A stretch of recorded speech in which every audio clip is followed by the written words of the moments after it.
ව්‍යවසායකයෙකුට තියෙන එක ලොකු ප්‍රශ්නයක්. භාණ්ඩයක් හෝ සේවාවක් නිෂ්පාදනය කළාට ඒක කොහොමද විකුණගන්නේ? අද ව්‍යවසායකයන් බලගන්වන ජාතික මෙහෙයුම යටතේ නෙතෆෙම් රේඩියෝව ජාතියේ මහා පහන්ටැඹ ලංකා බැංකුවද සමග එක්ව නෙතෆෙම් අන්ලිමිටඩ් කණපිට සංවාද සභාවේදී අපි උත්තර හොයන්න සූදානම් වෙන්නේ මේ ප්‍රශ්නෙට. ඒ නිසා ඔබත් දෙයක් නිෂ්පාදනය කරලා විකුණ ගන්න බැරුව ලත වෙනවා නම් වෙළඳපොළ දිනා ගන්න අද මේ සංවාදය අනිවාර්යෙන් අහන්න. ඔබ ව්‍යවසායකයෙක් නොවේ නම් දැන් ඒත් ඔබ මේ සංවාදය ඇසිය යුතුමයි. ඒකට හේතුව ව්‍යවසායකත්ව ගුණාංග උවැසි වෙන්නේ ව්‍යාපාරිකයෙකු ලෙස සාර්ථක වෙන්න විතරක් නෙමෙයි. ඔබ රැකියාවක දෙන්නෙක් වුණත්, ඔබ ඉගෙන ගන්නා කෙනෙක් වුණත් ව්‍යවසායකත්ව ගුණාංග ඔබව ජීවිතයේ ඊළඟ තලයට ඔසවා තබනවා. එහෙම ව්‍යවසායකත්ව ගුණාංග අතරින් කිහිපයක් අප තුළ වඩා ගන්න කොහොමද කියලායි අපි අද මේ සාකච්ඡා සභාවේදී කතා කරන්නේ. අපි ඒ වෙනුවෙන් ආරාධනා කළා ශ්‍රී ලංකා අලෙවිකරණ ආයතනයේ උපසභාපති ඉසව් චින්තක පෙරේරා මහත්මයාට ආයුබෝවන් ඔබතුමන්ට. ඒ වගේම අප සමග ඉන්නවා ලංකා බැංකුවේ සහකාර මහා කළමනාකරු බස්නාහිර උතුර සුදත් ලියනගේ මහත්මයා ආයුබෝවන් ඔබතුමන්ටත්. මම උපසභාපතිතුමන්ගෙන් සංවාදය පටන් ගන්න හිතුණා. කෙනෙක් වෙළඳපොළ හඳුනගෙන වෙළඳපොළ විසින් ඉල්ලා සිටින දේ නිෂ්පාදනය කරනවා වෙන්න පුළුවන්. එහෙම නැත්නම් තව කෙනෙක් දෙයක් නිෂ්පාදනය කරලා ඊට පස්සේ වෙළඳපොළ හොයනවා වෙන්න පුළුවන්. මොකක්ද හරිම ක්‍රමය? මේකේ හරිම ක්‍රමයක් කියලා නෑ.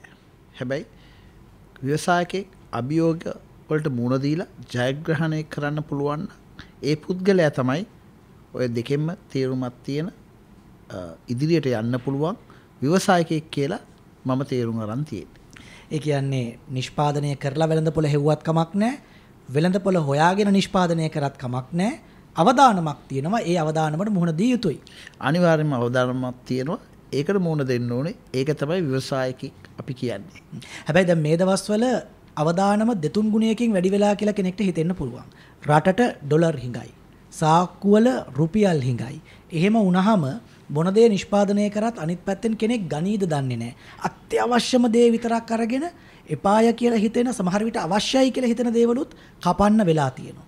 මේ අභියෝගය ඔය අවදානම දෙතුන් ගුණයකින් වැඩි කරලා තියෙනවා. වෙලාව හොඳයිද කෙනෙක්ට පටන් ගන්න? මම විකුණුම්කරුවෙක් විදිහට හිතන්නේ මේක තමයි හොඳම වෙලාව. ඒ කොහොමද? මේ අවස්ථාව තමයි අභියෝග වැඩි. අභියෝග වැඩි නම් ඉක්මනින් ජයග්‍රහණයක් කරා යන්න පුළුවන්. ඒකට ඕනේ අදිෂ්ඨානය. ඉතින් මම හිතන්නේ ව්‍යවසායකයෙක් කියන්නේ හැම අභියෝගයකටම මුහුණ දෙනවා. ඒකින්ද අනිවාර්යයෙන්ම ඉලක්ක කරා යන්න පුළුවන් පහසුම අවස්ථාවක් කියලා මම හිතන්නේ. අදිෂ්ඨානය කියන එක දැන් ඕක කිරන්න මනින්න පුළුවන් එකක් නෙමෙයිනේ. කිලෝග්‍රෑම් වලින් හරි මීටර් වලින් හරි රුපියල් සත වලින් හරි හැමෝම ළඟ තියෙනවා. මම කොහොම හරි කරනවා කියලා හිතනවා. එහම හිතුවට විතරක් දේවල් වෙන්නේ නැහනේ. ඔබ අපිට යෝජනා කරන්න මෙන්න මේ මෙහෙම කරන්න කියලා. එහෙම නැත්නම් අපිට අරන් එන්න උදාහරණ ටිකක්. කොහොමද විකුණුම් කරුවෙක් ලෙස ව්‍යවසායකයෙක් සාර්ථක වෙන්නේ? ඇත්තටම ව්‍යවසායකයෙක් සාර්ථක වෙන්න ව්‍යවසායකයෙක් ගොඩක් අය කියනවා ව්‍යවසායකයෙක් වෙන්න නම් බෝන් උප්පත්තියෙන් වෙන්න ඕන කියලා. සමහර අය කියනවා නෑ මේඩ් කියලා. මම හිතන්නේ ඒ දෙකම නෙමේ. ඒ දෙකේම සංකල්පනයක්. ඉතින් ඒක තමයි ඉදිරියට අරන් යන්නේ. ඒකට උත්සාහය මාකට් එක ඇනලිස් කරන විදිහ, මාකට් එක ජයග්‍රහණය විදිහ හිතන විදිහ, ඒකත් එක්කම තමන්ගේ තියෙන අදිෂ්ඨානය තමයි මම මෙතෙන්ට යනවා ඉලක්ක කරා යන්න පුළුවන් පුද්ගලයෙක් විතරයි ඒක ජයග්‍රහණය කරන්නේ. ඒ ඉලක්ක හදාගන්නේ කොහොමද? හරි, ඊටාම වැදගත් ලස්සන වචනයක් පිට වුණා උපසභාපතිතුමන්ගෙන් මාකට් ඇනලිසිස්. කොහොමද මාකට් එක අපි හරියට ඇනලයිස් කරගන්නේ? අපි ඒ ගැන කතා කරමු. හැබැයි ඊට කලින් මම එනවා සහකාර මහා කළමනාකාරතුමන් ළඟට. බැංකුකරුවෙක් විදිහට මොකක්ද ඔබේ කියවීම? කෙනෙක් වෙළඳපොළ හොයාගෙනද නිෂ්පාදනය කරන්න ඕනේ? නැත්නම් නිෂ්පාදනය කරලාද වෙළඳපොළ හොයා ගන්න ඕනේ? සමහර විට බැංකුව ළඟට එනවා මේ ව්‍යවසායකයාම මූල්‍ය පහසුකම් ඉල්ලගෙන. එතකොට බැංකුව ඇගීමක් කරනවා ඔහුට තියෙන වෙළඳපොළ මොකක්ද කියලා. කොහොමද ව්‍යවසායකයා මේ තත්ත්වයන්ට මුහුණ දිය යුත්තේ? ඇත්තටම ඩිල්ෂාන් අපි අපේ රටේ අනාගත පරපුර එහෙම නැත්නම් පාසල් අධ්‍යාපනය අවසන් කරවීමට ආසන්න වෙ ඉන්න කණ්ඩායම. ඒ කියන්නේ අපේ ඉදිරියේදී ව්‍යවසායකයන් බවට පත් වෙන්න ඉන්න කණ්ඩායම සමග අදහස් සුවමාරු කරලා බැලුවොත් සමහරවිට අපිට අහන්න ලැබෙනවා මම මෙන්න මේ වගේ ව්‍යාපාරයක් ආරම්භ කරන්න බලාපොරොත්තු වෙනවා. එහෙමත් නැත්නම් මම මෙන්න මේ භාණ්ඩය නිෂ්පාදනය කරන්න බලාපොරොත්තු වෙනවා කියන අදහසක් ඔවුන්ගෙන් ගන්න පුළුවන්. හැබැයි හුඟක් වෙලාවට ඒ අදහස ඔවුන් අරගෙන තියෙන්නේ, ඒ තීරණය ඔවුන් අරගෙන තියෙන්නේ සමහර වෙලාවට තමන්ගේ අසල්වැසියෙක් එහෙම නැත්නම් තමන්ගේ ඥාතියෙක් නිෂ්පාදනය කරන භාණ්ඩයක් දිහා බලලා වෙන්න පුළුවන්. එහෙම නැත්නම් තමන්ට පහසුවෙන් නිපදවන්න පුළුවන්, තමන් ළඟ සම්පත් තියෙන, තමන්ගේ හැකියාව තියෙන භාණ්ඩය වෙන්න පුළුවන්. එහෙමත් නැත්නම් සමහරු ඉන්නවා කුඩා කල සිට තමන්ගේ මනසේ ඇඳිච්ච චිත්‍රයක් තියෙනවා, තමන් ප්‍රිය කරන භාණ්ඩයක් තියෙනවා. මේ භාණ්ඩය නිපදවනවා කියලා ඔහු හිතන්න පුළුවන්. නමුත් මේගොල්ලන් අතරින් 70%ක් විතරම කණ්ඩායමකින් අපි දෙවෙනි ප්‍රශ්නය අහුවොත් ඔබ මේ භාණ්ඩ ඊළඟට විකුණන්න බලාපොරොත්තු වෙන්නේ මොන කණ්ඩායමටද කියලා ඇත්තටම निराවුල් පැහැදිලි පිළිතුරක් දෙන්න තරම් ඔවුන්ගේ මනසේ ඒ සම්බන්ධ චිත්‍රයක් ගොඩනැගිලා නැති අවස්ථාවක් තියෙනවා. ඉතින් මට හිතෙනවා ඇත්තටම අපි අතර දැන් මේ වෙනකොට ප්‍රශ්නයක් තියෙනවා. ඔබතුමා කලින් කිව්වා වගේම ඇත්තටම නිෂ්පාදනයක් කළා මේ නිෂ්පාදනයට වෙළඳපොළ සොයා යනවද? එහෙම නැත්නම් වෙළඳපොලේ අවශ්‍යතාවය තියෙන්නේ මොකක්ද? වෙළඳපොළ ඉල්ලන්නේ මොකක්ද? කියන කාරණා සම්බන්ධයෙන් අධ්‍යයනය කරලා භාණ්ඩයක් වෙළඳපොළට ඉදිරිපත් කරනවාද කියලා. ඉතින් ඉදිරියේදී මම බලාපොරොත්තු වෙන අතරම මගේ අදහස් දක්වන්න කොහොමද අපි වෙළඳපොළක් තීරණය කරගන්නේ, නිවැරදිව වෙළඳපොළ හඳුනාගන්නේ කොහොමද කියන එක සම්බන්ධයෙන්, ඒ වගේම මේ තීරණය කරපු වෙළඳපොළට අපි කොහොමද ආකර්ෂණය කරන්නේ, ඒ වෙළඳපොළට ප්‍රවේශ වෙන්නේ, ඒ වෙළඳපොළ ජයගන්නේ, ඒ වගේම නිසි පරිදි වෙළඳපොළක් තීරණය කිරීම තුළින් ව්‍යවසායකයාට සහ ව්‍යාපාරිකයාට ලැබෙන ලාභ මොනවද? ඒ සඳහා අපි ලංකා බැංකුව හැටියට උදව් කරන්නේ මොනවද කියන කාරණා සම්බන්ධයෙන් ඉදිරියේදී ඔබත් සමග අදහස් බෙදා හදා ගන්න මම බලාපොරොත්තු වෙනවා. ගොඩක් පස්සට දාන්න නැතුව අපි දැම්මම කතා කරමු. ඔබතුමා යම් ඉඟියක් දුන්නානේ, ඔබතුමා කතා කරන්න බලාපොරොත්තු වෙනවා වෙළඳපොළ හරියට හඳුනාගන්නේ කොහොමද කියලා. කොහොමද? ඇත්තටම වෙළඳපොළ හඳුනා ගැනීමේදී නිර්ණායක ගණනාවක් තියෙනවා. ඒ නිර්ණායක අතරින් තමයි එකක් තමයි ඇත්තටම ගණදෙනුකාර පදනම හඳුනා ගැනීම. මේ ගණදෙනුකාර පදනම හඳුනා ගැනීමේදී ගණදෙනුකරුවන් මේ ගණදෙනුකරුවන් කවුද කියන එක මුලින්ම ගණදෙනුකරුවන් කවුද කියන එක යටතේ අපිට කියන්න පුළුවන් ඔවුන්ගේ වයස මොකක්ද, ඔවුන්ගේ රැකියාව මොකක්ද, ඔවුන්ගේ ආදායම් මාර්ග මොනවද, ඒ වගේම ඔවුන් මොන වගේ දේවල් වලටද මුදල් වියදම් කරන්න කැමති, මේ වගේ ගණදෙනුකරුවා කවුද කියන එක. මේ කාරණය සම්බන්ධයෙන් අපි විශ්ලේෂණයක් කරන්න ඕනේ. ඒ වගේම අපි මේ භාණ්ඩ මිලදී ගන්න පුද්ගලයා මේ භාණ්ඩ කොහෙන්ද මිලදී ගන්නේ? කුඩා පරිමාණයේ වෙළෙන්දෙක්ගෙන්ද? එහෙමත් නැත්නම් සිල්ලර් වෙළෙන්දෙක්ගෙන්ද? තොග වෙළෙන්දෙක්ගෙන්ද? එහෙමත් නැත්නම් සුපිරි වෙළඳසලකින්ද? එතකොට අපි ඒ වගේම තමයි මේ පුද්ගලයා මේ භාණ්ඩ මිලදී ගන්නේ කුමන අවස්ථාවකද?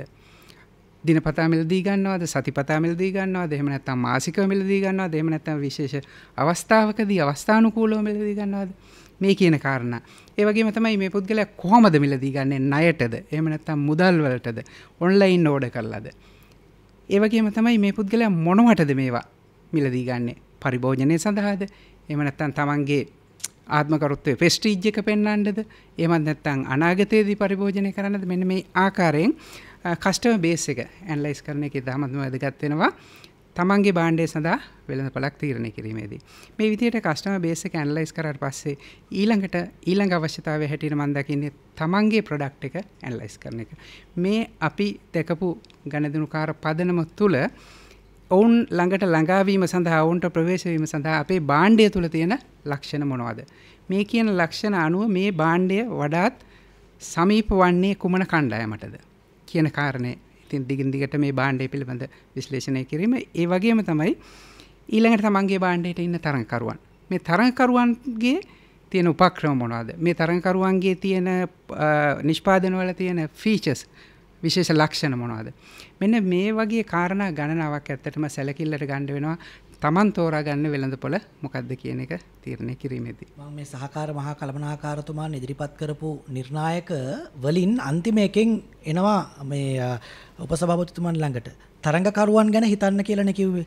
ඒතර තරඟකරුවන් දිහා බැලුවම මේ පටන් ගන්න ව්‍යවසායකයෙක් හරි පොඩි පරිමාණයකින් පටන් ගන්න. සමහර විට තරඟ කරන්න වෙන්නේ මහා පරිමාණයේ දැවැන්තයන් එක්ක. හඳුන් කූරු හදනවා කියමු. එහෙම නැත්නම් අපි හිතමු කිසියම් ආහාර ද්‍රව්‍යයක් නිෂ්පාදනය කරනවා කියලා. බ්‍රෑන්ඩඩ් හඳුන් කූරු තියෙනවා. බ්‍රෑන්ඩඩ් ආහාර තියෙනවා. ඒවත් එක්ක තමයි තරඟ කරන්න වෙන්නේ. පුළුවන්ද ඔය වැඩේ කරන්න? අනිවාර්යයෙන්ම පුළුවන්. මම පටන් ගන්නම් අපේ උපකල්පනාකාරතුමා කිව්වා මේ ෆීචර්ස්, ඇඩ්වාන්ටේජ්, බෙනිෆිට්ස් කියලා. ඒක අපි කියන්නේ මාකටිං වලකින් ෆැබ් කියන මොඩල් එක. ඇත්තටම එතුමා කිව්වා හරියටම හරි. අපි මොනවද මේ අපේ ගනුදෙනු කරුවට දෙන්නේ? මොනවද මේ B එක benefits? ඇත්තටම benefits දෙනවා නම් අපිට ගොඩක් කස්ටමර්ස්ලා අපේ ගනුදෙනු බවතුන් ගන්න පුළුවන්. ඉතින් එතනින් තමයි ආරම්භය හරි ගමනක් යන්න පුළුවන්. අපේ ගනුදෙනු කරුවන් ගැන හොඳ විශ්ලේෂණයක් කරන්න පුළුවන් නම් ව්‍යවසායකයෙක්ට ඒක තමයි ගමන් මාර්ගය. අපි ගොඩක් වෙලාවට අපේ ව්‍යවසායකයෙක් වුණාම අපි ගනුදෙනු කරුවෝ ගැන බලාපොරොත්තු වෙන්නේ නැහැ, හිතන්නේ නැහැ. හැබැයි මේකේ පළවෙනි අපේ පුරුක අපේ ගනුදෙනු කරුවෝ. ගැන හිතන්න කියලා ඔබතුමා කියවන. හැබැයි දැන් බෙනිෆිට්ස් කියන එකෙන් අදහස් වෙන්නේ මොකද්ද? ඩිස්කවුන්ට් එකක් දෙන එකද? එකක් ගත්තම තව එකක් ෆ්‍රී දෙන එකද? එහෙම ලොකු බෙනිෆිට්ස් දෙන්න පුළුවන්ද මේ පොඩියට පටන් ගන්න ව්‍යවසායකයෙක්ට?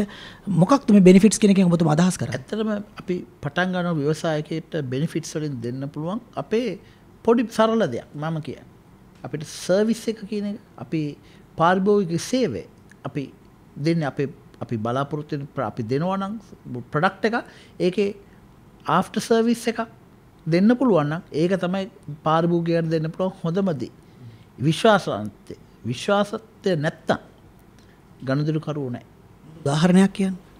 උදාහරණයක් කියන්න පුළුවන්. අපි කියන්නකෝ අපි මොනවා හරි ප්‍රොඩක්ට් එකක් හැදුවා කියලා. ඒ කියන්නේ මේ ප්‍රොඩක්ට් එක මම කියන්නේ අපි පුංචි කාර් එකක් හදනවා කියන්නකෝ. අපිට කරන්න පුළුවන් දෙයක්. ඒකේ ආෆ්ටර් සර්විස් එක අපිට හරියට දෙන්න පුළුවන්.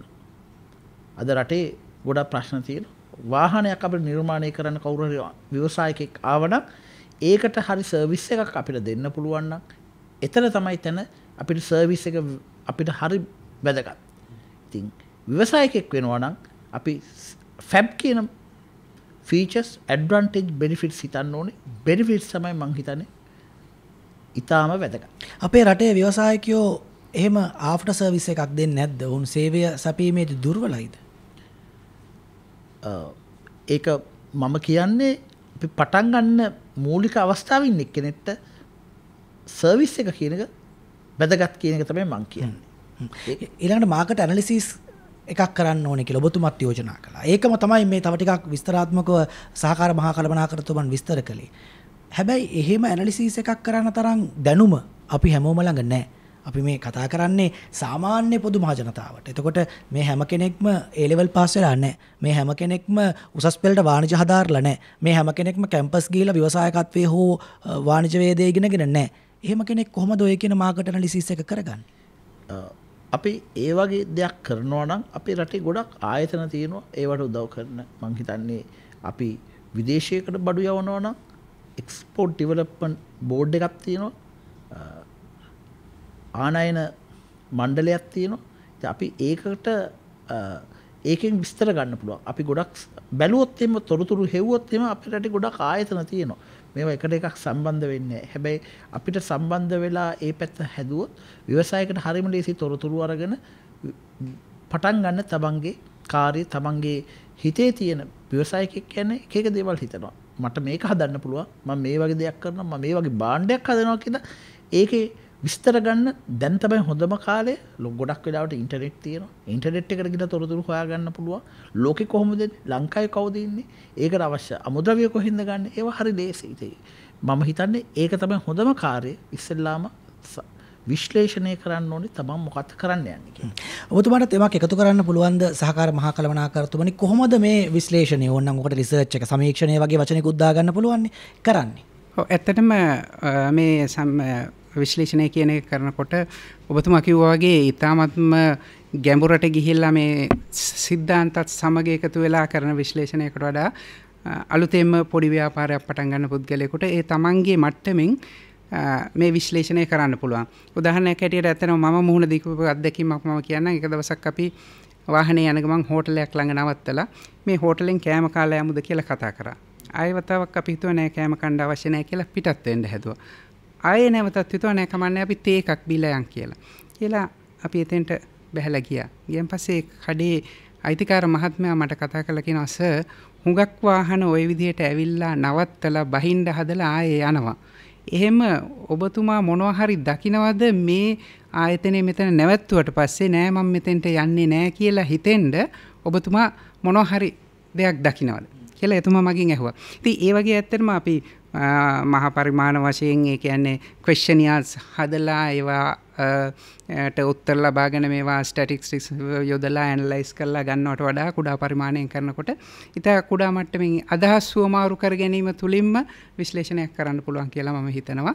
ඉතින් මෙතුමා කිව්වා වගේ මේක සමග මම එකඟයි. ඇත්තටම මේ විශ්ලේෂණයන් කරන්න අපේ ආයතන තියෙනවා. ඒ සඳහා විශේෂඥයෝ ඉන්නවා. ඔවුන්ගේ සහාය ලබාගෙන මේ විශ්ලේෂණය කරන්න පුළුවන්.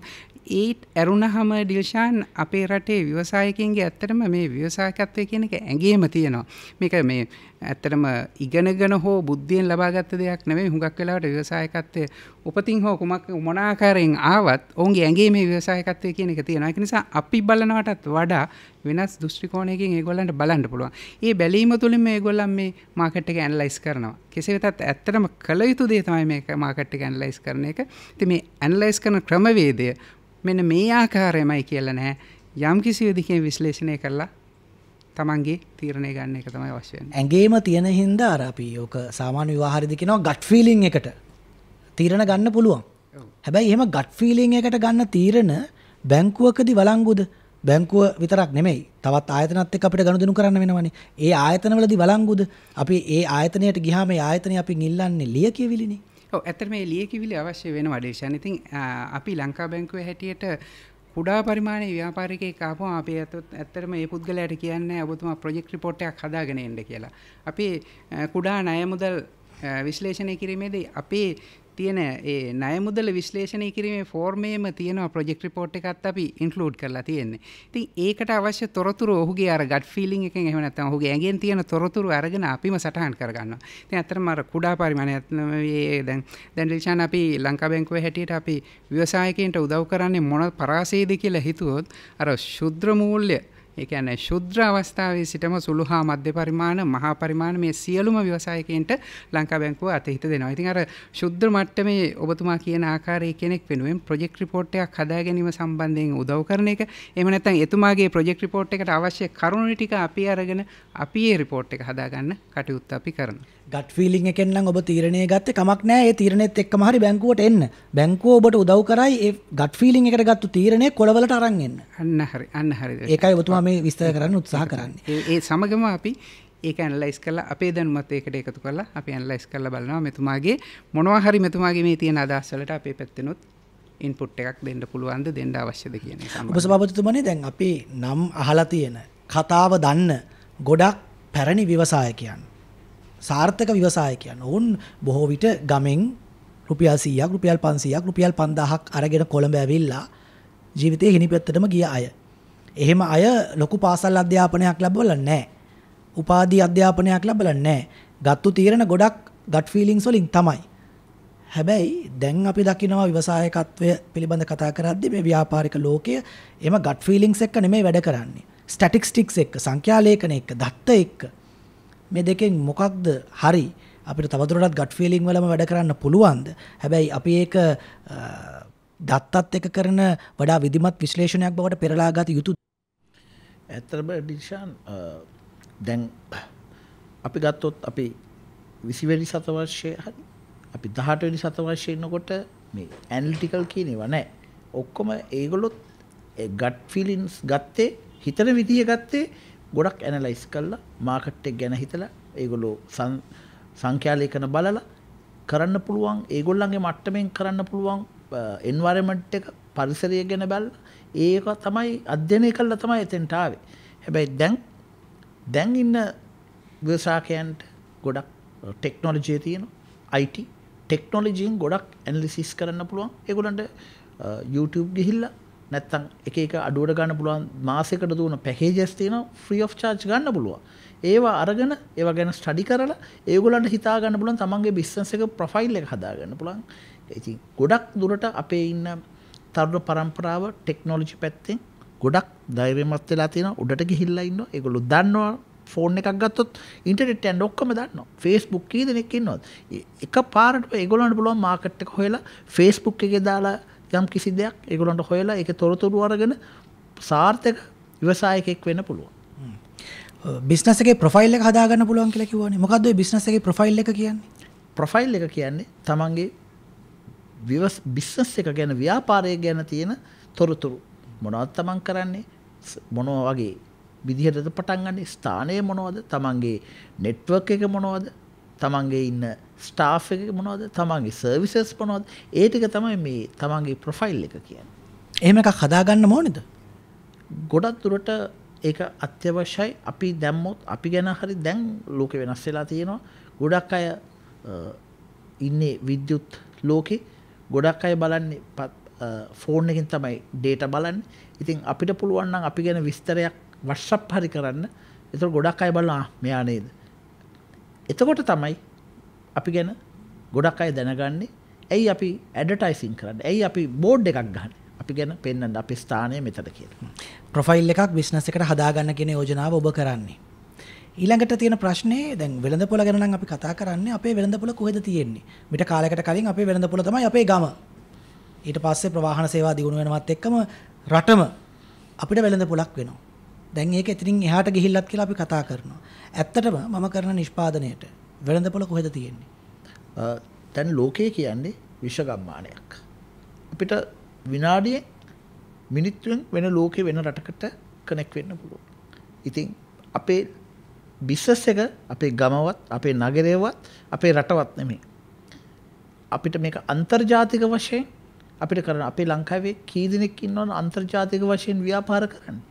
ගොඩක් අය. ඒ එන්ටර්ප්‍රනර්ස්ලා. ගොඩක් අපි ලංකාවේ මාකට් එක ගැන හිතන අපි ලෝකේ මාකට් එක ගැන තමයි හිතන්න ඕනේ. අපේ බොහොම අඩුයි. ඇයි අපි ඒ ගැන හිතන්නේ නැහැ. අපේ ගොඩක් බාණ්ඩ තියෙනවා. අපේ සර්විසස් තියෙනවා අපි ලෝකෙට අරන් යන්න පුළුවන්. හැබැයි එතකොට අපිට සිදු වෙනවා ඔය මුහුදෙන් එහා තියෙන වෙළඳපොළ ගැනත් අර මුලින් කියපු ඇනලිසිස් එක කරන්න. ඒක කරන්නේ කොහොමද? දැන් ලෝක වෙළඳපොලේ අපිට බෑනේ කවුරුවත් ගිහින් ප්‍රශ්න කරන්න අර සහකාර මහා කළමනාකාරතුමාට හම්බුණු කඩහිමියා ඔබතුමාගෙන් ප්‍රශ්න කළා වගේ. කොහොමද මේ ලෝක වෙළඳපොළ තියෙන අවස්ථා අපි හඳුනගන්නේ? ඒවා හඳුනා ගන්න පුළුවන් ගොඩක් අපේ රාජ්‍ය මට්ටමින් අපේ එඩියුකේෂන් ලෙවල් එක තියෙනවා. අපේ තානාධිපති කාර්යාලය තියෙනවා. නැත්තම් අපි ඩොකියුමන්ට්ස් තියෙනවා. අපිට ඉන්ටර්නෙට් එක හරහා ගොඩක් දේවල් සර්ච් කරන්න පුළුවන්. ඒකට අපේ ඉන්න යෞවනයෝ හොඳාකාරවම දන්නවා කොහොමද සර්ච් කරන්නේ, ව්‍යාපාර ගැන හොයන්නේ කොහොමද. මං හිතනවා මම ව්‍යාපාරික ලෝකයේ ඉන්න හින්දා මම දන්නවා ගොඩක් අය සර්ච් කරලා අපිට වඩා අපි ලංකාවේ ව්‍යාපාරය ගැන කිව්වොත් ඒක අවශ්‍ය කරන ලෝකේ මොකක්ද තියෙන්නේ කියලා ටක් ගාලා හොයලා බලලා කියන මේක මෙතන තියෙනවා කියලා. හැබැයි රාජ්‍ය ආයතන වලත් රාජ්‍ය යාන්ත්‍රණයේත් යම් සහයක් ඕනේ. අනිවාර්යයෙන්. ඒ සහාය ප්‍රමාණවත්ව ලැබෙනවද නැත්නම් ඒකේ වෙනස්කම් සිදු විය යුතුද? මම හිතන්නේ ව්‍යවසායකයෙක් විදිහට අපි නැත්තම් ගිහිල්ලා අපි ගොඩක් ආයතන මේකට සපෝට් කරන උදව් කරන ආයතන තියෙනවා. ඒ වලින් රික්වෙස්ට් කරන්න පුළුවන්. අපි රික්වෙස්ට් නොකර ඉල්ලන්නේ නැතුව උදව් අපිට කියන්න බෑ එහෙම එකක් නැහැ කියලා. ආයතන තියෙනවා. ඒ ආයතන වලින් උදව් ඉල්ලුවොත් උදව් ලැබෙයි කියන විශ්වාසය තමයි අනිවාර්යයෙන්ම ඔබතුමා ලබා දෙන්නේ. වෙළඳපොළ සම්බන්ධයෙන් වෙළඳපොළ දිනා ගැනීම සම්බන්ධයෙන් ඔබට තියෙන ප්‍රශ්න මොනවද? අපි මේ ප්‍රශ්න වලටත් උත්තර හොයන්න ලෑස්ති. අපිව අහන බලන ගමන් ඔබට තිබෙන ප්‍රශ්නයත් පහතින් කමෙන්ට් කරන්න. ඒ කමෙන්ට් වල තියෙන ඔබේ ප්‍රශ්න වලටත් අපි උත්තර හොයා දෙන්න උත්සාහ කරනවා. නැතිනම් අන්ලිමිටඩ් කනපිට සංවාද සභාවේදී ව්‍යවසායකයන් බලගන්වන මේ ජාතික මෙහෙයුමේදී මේ නිමල් එළවලු සහ පළතුරු ව්‍යාපාරිකයෙක්. ශානිකා බතික් රෙදිපිලි ව්‍යාපාරිකාවක්. මහේන්ද්‍ර කුළුබඩු අපනයන ව්‍යාපාරයක් කරනවා. මේ තුන් දෙනාම තමන්ගේ ව්‍යාපාර ලෝකයට ගෙනියන්න විශ්වාස කරේ එකම තැනක්. ඒ ලංකා බැංකුව. අවම ලියකියවිලි, ජාත්‍යන්තර ගෙවීම් පිළිබඳ විශේෂඥ උපදෙස්, කාර්යක්ෂම සහ කඩිනම් බැංකු පහසුකම් සමගින් අපනයන වෙළඳපොළ සම්බන්ධීකරණ සේවා, ආකර්ශනීය පොලි සහ විනිමය අනුපාතද ඇතුළුව සියලුම මූල්‍ය සහ මූල්‍ය නොවන අපනයන සේවා දැන් එකම වහලක් යට. BOC Export Circle Lanka බැංකුවෙන්. වෙළඳපොළ නිවැරදිව හඳුනගන්නේ කොහොමද? ඒ හඳුනගන්න වෙළඳපොළ දිනාගන්නේ කොහොමද? නැත්නම් අන්ලිමිටඩ් කනපිට සංවාද සභාවේදී අපි අද කතා කරන්නේ ඒ පිළිබඳ අප සමග සිටිනවා ශ්‍රී ලංකා අලෙවිකරණ ආයතනයේ උපසභාපතිතුමන් චින්තක පෙරේරා මහත්මයා. ඒ වගේම අප සමග සිටිනවා ලංකා බැංකුවේ සහකාර මහා කළමනාකාර බස්නාහිර උතුර සුදත් ලියනගේ මහත්මයා. සහකාර මහා කළමනාකාරතුමනි, අර පළවෙනි අඩපැයේ ඔබතුමාගේ මුල් පිළිතුරේදී ඔබතුමා කිව්වා වෙළඳපොළ හරියට හඳුනාගත්තට පස්සේ ඒ හඳුනාගන්න වෙළඳපොළ ආකර්ෂණය කරගන්නේ කොහොමද කියලාත් කතා කරනවා කියලා. කොහොමද? ඔඩිෂාන් ඇත්තටම මම ඔබතුමා අවසර දෙනවා නම් ඊට කලින් පොඩි කොටසක් එකතු කරන්න කැමතියි ඔබතුමා අපේ විද්වතාවගේ මුලින් අහපු ප්‍රශ්නෙට. විදේශී වෙළඳපොළ පිළිබඳ කොහොමද තොරතුරු ලබා ගන්නේ? ඒ විදේශ වෙළඳපොළට යොමු වෙන්න කටයුතු කරන්නේ කොහොමද කියන එක සම්බන්ධයෙන් ලංකා බැංකුව මේ වෙනකොට එක්ස්පෝර්ට් සර්කල් නමින් ගණදෙනුකරුවන්ට උපදෙස් සැලසීමේ සේවාවක් ආරම්භ කරලා තියෙනවා. ඉතින් මෙතෙන්දී ඇත්තටම අපනයන කරුවන්ට අපනයන කරුවන් කියන එකෙන් අදහස් කරන්නේ දැනටමත් අපනයන කරුවන් වෙන්න පුළුවන්. එහෙමත් නැත්නම් අලුතෙන් අපනයනයක් ආරම්භ කරන්න බලාපොරොත්තු වෙන්න කෙනෙක් වෙන්න පුළුවන්. ඒගොල්ලන්ට අවශ්‍ය වෙළඳ තොරතුරු ලබා ගන්න, ඒ වගේම අපනයන කටයුතු කරන්නේ කොහොමද, මේ සම්බන්ධයෙන් අවශ්‍ය උපදෙස් ලබා ගන්න ලංකා බැංකුව මේ වන විට මේ එක්ස්පෝර්ට් සර්කල් හරහා කටයුතු කරමින් සිටිනවා. එතකොට එක්ස්පෝර්ට් සර්කල් හරහා විදේශීය වෙළඳපොළ ගැන හඳුනා ගැනීම කරන්නත් පුළුවන්. අර කලින් කියපු ක්‍රමයට දේශීය වෙළඳපොළ ගැන හඳුනා ගැනීම කරන්නත් පුළුවන්. හැබැයි හඳුනා ගන්න වෙළඳපොළ දිනාගන්නේ කොහොමද? ඔව් ඇත්තටම හඳුනා ගන්න වෙළඳපොළ දිනා ගන්නකොට දිනා ගැනීම සඳහා කළ යුතු කාර්යයන් ගණනාවක් තියෙනවා. මුලින්ම වෙළඳපොළට ප්‍රවේශ වීමේදී ඩිල්ෂාන් ඇත්තටම මේ ප්‍රොඩක්ට් එකට එහෙම නැත්නම් තමන්ගේ ව්‍යාපාරයට යොදා ගන්න නම පවා ඉතාමත්ම වැදගත් වෙනවා වෙළඳපොළ ආකර්ෂණය කරගන්න. උදාහරණයක් හැටියට කියනවා නම් මම එක්තරා පිටිසර ශාඛාවක සේවය කරද්දී මේ ප්‍රදේශයේ තිබුණා කිරි නිපදවන්නන්ගේ සංගමයක්. මම ඒකේ නම කියන්නේ නැතුව කියන්න අපි නිකන් උදාහරණයක් අපි මනස්කල්පිත නගරයක් යොදාගෙන අපි හිතාගමු රක්වාන කිරි නිපදවන්නන්ගේ සංගමය කියලා. ඕන් තමන්ගේ ප්‍රොඩක්ට් එක ප්‍රචලිත කළේ අර දිග නමින්මයි. රක්වාන කිරිනිපදවන්නන් සංගමය කියන නමින් තමයි. නමුත් කාලයක් යනකොට මේගොල්ලන් තීරණය කළා මීට වඩා හොඳ නමක් දාන්න ඕනේ කියලා. මේගොල්ලන් අර රක්වාන කියන කෑල්ලේ රයන්න අරගෙන රමිල්කෝ කියලා මේකට නම දාගත්තා. ඇත්තටම රයන්නත් නෙවෙයි. ඒකෙදි මම ඒ ආයතනයේ නම කියන්න හොඳ නිසා මම ඒ අකුර කියන්නේ නැහැ. නමුත් ඒ අකුර ඉතාමත් හොඳින් අර මිල්කෝ කියන එකත් එක්ක ගැලපෙන නමක් වුණා. ඒ නමත් එක්ක ඇත්තටම මේ ප්‍රොඩක්ට් එකට ලොකු ආකර්ෂණයක් ඇති වුණා. ඉතින් මගේ අදහස තමයි හුඟක් වෙලාවට කෙනෙක් නොහිතන දෙයක් වෙන්න පුළුවන් මේ නම යොදා ගැනීම. දැන් උදාහරණයක් හැටියට අපි හිතුවොත් දිල්ෂාන් කොන්ක්‍රීට් නිෂ්පාදනය එහෙම නැත්නම් අයන් වර්ක් වගේ දෙයක් මේකට අපි එක්කෝ සුමට සුසිනුදු මලක නමක් එහෙම නැත්නම් කාන්තාවගේ නමක් වගේ දෙයක් යොදාගත්තොත් මේක ගැලපෙන්නේ නැහැ. ඒ නමේම තියෙන්න ඕන තමන්ගේ මේ ප්‍රොඩක්ට් එක පිළිබඳ පොඩි හැඳින්වීමක්. උදාහරණයක් හැටියට අපි හිතුවොත් සවිබල කොන්ක්‍රීට් වර්ක්ස් එහෙම නැත්නම් සවිබල අයන් වර්ක් වගේ නමක් පාවිච්චි කරොත් එතෙන්දී අර නමෙන්ම පොඩි ආකර්ෂණයක් ඇති වෙනවා. දැන් දිල්ෂාන් අපි හිතුවොත් අපි අවුවේ ඇවිදලා යනකොට අපිට පිපාසයක් ඇති වෙනවා. එක හා සමානවම හදපු සිසිල් බීම හල් දෙකක් තියෙනවා. මේකේ එකක නම දාලා තියෙනවා කියලා හිතන්න අපි සහරා සිසිල් බීම. තවත් එක්ක නම දාලා තියෙනවා සිසිලස සිසිල් බීම. ඔබට හිතෙන්නේ කෝකටද මේක යන්නේ? අනිත් ඒවායින් කිසිම වෙනසක් නැත්තම් මේ නම විතරක් නම් වෙනස තියෙන්නේ. ඔබ මේ දෙක දිහා බලලා කොයි සිසිල් බීම හලද තෝරාගන්නේ සිසිල් බීම එහෙම නැත්නම් පළතුරු ජූස් එකක් බොන්න. ඉතින් ඒක නිසා මේ නම ඊටාම වැදගත් වෙනවා. නම තුලින් ලොකු ආකර්ෂණයක් කරගන්න පුළුවන්. ඉතින් මගේ අදහස තමයි ඊටාමත්ම කුඩා පරිමාණයෙන් උනත් ව්‍යාපාරයක් ආරම්භ කරනවා නම් ඔහු ඊටාමත්ම ගැළපෙන නමක් යොදාගෙන ඒ නමින් මේක තමයි තමන්ගේ නම මේක තමයි තමන්ගේ බ්‍රෑන්ඩ් එක කියලා ඒ බ්‍රෑන්ඩ් එක එස්ටැබ්ලිෂ් කරන්න ඕනේ කියන කාරණේ. ඒක එක අදහසක් හැටියට මම කියනවා මේ වෙළඳපොළ දිනා ගන්න. ඒ වගේම මේ වෙළඳපොළට භාණ්ඩ නිකුත් කිරීමේදී අපි මොන වගේ ඇසුරුමකද මේ භාණ්ඩ හඳුන්වා දෙන්නේ. මේ ඇසුරුම කියන එක බොහෝ දුරට කෙනෙක්ගේ ආකර්ෂණය දිනා ගන්න උපකාරී වෙන දෙයක්. ඒ ඇසුරුම දිහා බලලම භාණ්ඩය තීරණය කරන අවස්ථා තියෙන්න පුළුවන්. ඒ වගේම තමයි මම මුලින් කතා කරපු මේ භාණ්ඩයට අදාළ ෆීචර්ස්. නිතරම ගණදෙනුකරුවන්ට අවශ්‍ය ෆීචර්ස්, අවශ්‍ය ලක්ෂණ අපි මේ භාණ්ඩ වලට එකතු කරන්න ඕනේ. ඒක තුලින් තමයි ගණදෙනුකරුවන් මේ භාණ්ඩයට ආකර්ෂණය වෙන්නේ.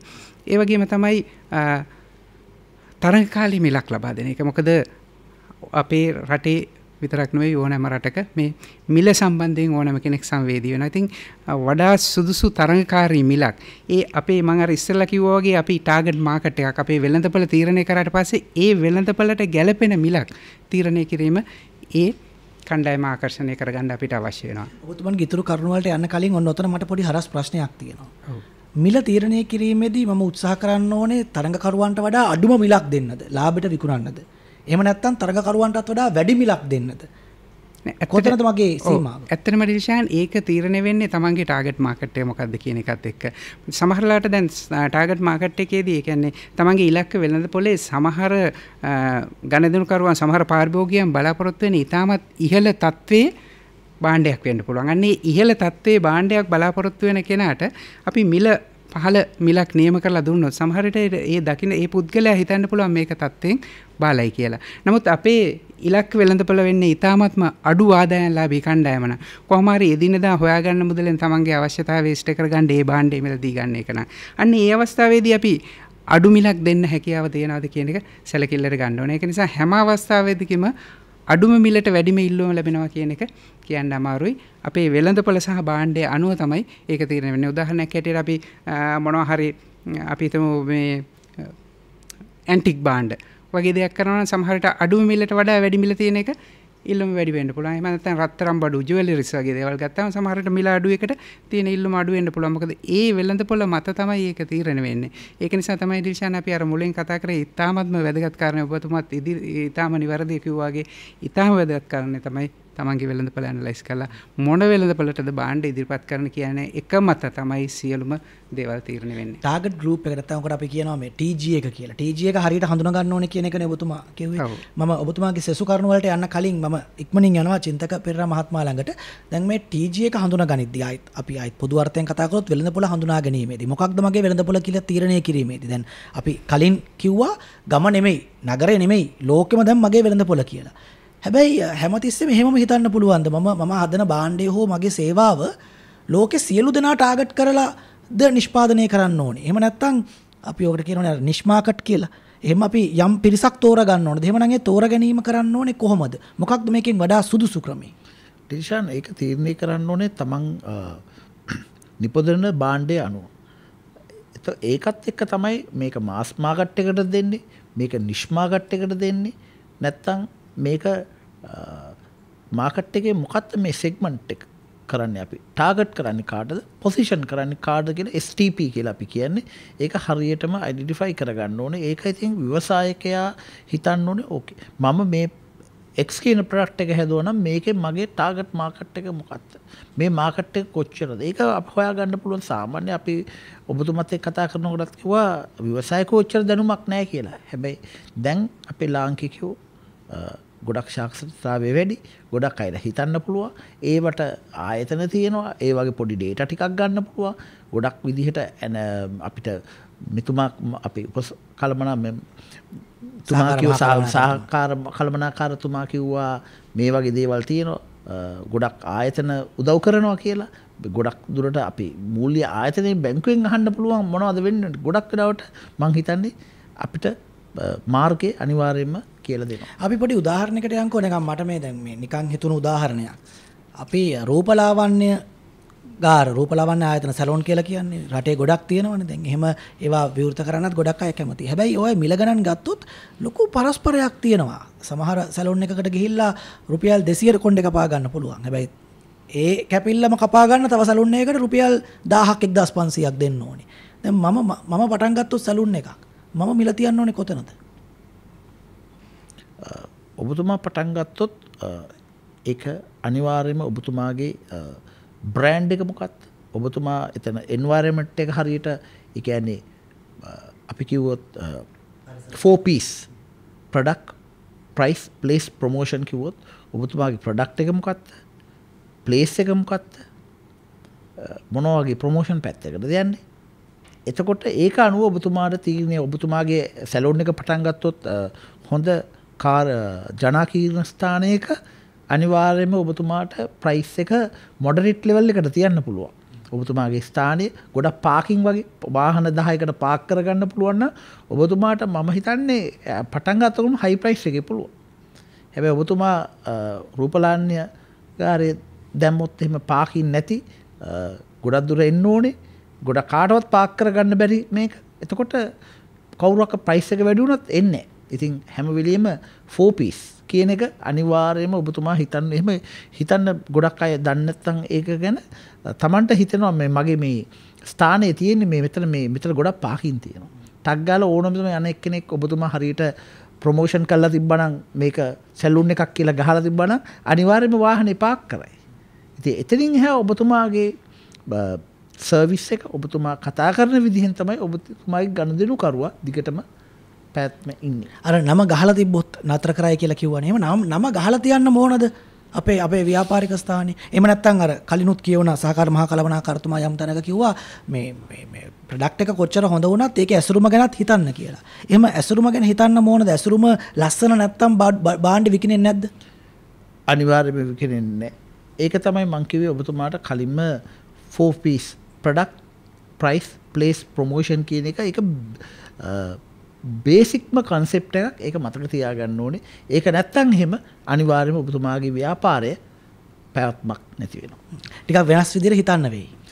ගොඩක් දුරට අනිවාර්යයෙන්ම ඒක ඔබතුමා රූපලාවන්‍යකාරය පටන් ගන්නවා කියලා හිතුණා නම් ඔබතුමාට අනිවාර්යයෙන්ම ඔබතුමාගේ බුද්ධියට ඔබතුමාට හිතෙනවා අනිවාර්යයෙන්ම මම කොතනද තියන්න ඕනේ කොතනද ප්‍රයිස් එක කොහොමද මම මේක හදන්නේ මොකද ඔබතුමා කරන්න යන ඉස්සෙල්ලා ඔබතුමා එතන වටේ තියෙන සැලුන් දෙකක් තුනක් බලනවා මේක කොහොමද තියෙන්නේ මේකත් එක තමයි කම්පීට් කරන්නේ අනිවාර්යයෙන්ම කරනවා. දැන් ඔබතුමා ස්ථානය ගැන කියපු නිසා ස්ථානය තෝරාගනිද්දී මොකක්ද වඩාත් හොඳ ස්ථානය සමහරට දැන් ඔන්න කෑම කඩ 5-6ක් තියෙන වීදියක මාත් ගිහින් කෑම කඩයක් දාන එක සුදුසුද? එහෙම නැත්නම් කෑම කඩ එකක්වත් නැති වීදියක මගේ කෑම කඩේ ගිහින් දාන එක සුදුසුද? කොතනද සුදුසු ස්ථානය? ඔබතුමා කීප දෙකම හරි කියලා මම හිතනවා. හේතුව තමයි ඔබතුමා හරියට තැන අරගෙන ඔබතුමා අවශ්‍ය කරන පහසුකම් ඔබතුමා කවුරුවක්වත් භෝජනාගාර නැති තැනක දැම්මනම් ඔබතුමාගේ කඩේ ගොඩක් පාකින් එකක් තියෙනවා නම් හොඳ පාකින් එකක් දාලා ලෑස්ති කරලා තියලා හොඳ ලස්සනට හදලා තියෙනවා නම් ගොඩක් සේවාදායකව එන්න පුළුවන්. හැබැයි ඔබතුමා ඒ වගේම තැනක 5-6ක් තියෙනදක ඒගොල්ලොත් වගේම දැම්මනම් ඒ විදිහටම ගොඩක් පාකින් නැති වෙන්න පුළුවන්. එහෙනම් ඔබතුමාටත් ඒ විදිහටම බිස්නස් එකක් එන්නේ ලොකු ආදායමක් ගන්න බැරි වෙයි. ඒකම දේ අපි කරන්නේ කොහොමද කියන එක මත තමයි අපිට ප්‍රතිලාභ ලැබෙන්නේ. එහෙමයි. සහකාර මහා කළමනාකාරතුමා දැන් අර ලයිස්තුවක් කියාගෙන ගියා. වෙනද පොළ ආකර්ෂණය කරගන්නේ කොහොමද කියලා. ඔබතුමා කිව්වා නම ගැන හිතන්න, ඇසුරුම ගැන හිතන්න, මිල ගැන හිතන්න, තව මොනව ගැනද හිතන්න ඕනේ? ඊට අමතරව ඩේෂාන් මම හිතනවා ඇත්තටම තමන්ගේ භාණ්ඩයේ විවිධාංගීකරණය කිරීම මාකට් එකක් ආකර්ෂණය කරගන්න විශේෂ පිටිවහලක් වෙනවා. මොකද එකම භාණ්ඩයක තියෙන එකම ෆීචර්ස් විතරක් නොවනකොට තමන් මේ ෆීචර්ස් වෙනස් කරමින් වෙනස් භාණ්ඩ සංයුතියක් ඉදිරිපත් කරාම මේ එක එක මාකට් වල ඒ කියන්නේ එක එක මට්ටමේ ගණදෙනුකරුවන්ට ගැලපෙන ආකාරයෙන් ඒ භාණ්ඩ ඉදිරිපත් කරන්න පුළුවන්. ඒ වගේම මේකෙන් ඔබතුමා අදහස් කරන්නේ අපි හිතමුකෝ කුළුබඩු නිෂ්පාදකයෙක් කියලා. මිරිස් කුඩු මිරිස් කෑලි 3-5 කුඩු කහ කුඩු හදනවා. ඊට අමතරව ඔහුට හෝ ඇයට පුළුවන් ගරම් මසාලා හදන්න, මස්කරි පවුඩර් එක හදන්න, බුරියානි මික්ස් එක හදන්න. චිලි පේස්ට් හදන්න, ඒ වගේ දේවල්. ඒකද? එහෙම නැත්නම් ඔහුට හෝ ඇයට පුළුවන් බ්ලොග් ගල් හදන්න, මල් ගෙනල්ලා අලෙවි කරන්න. මේමයි.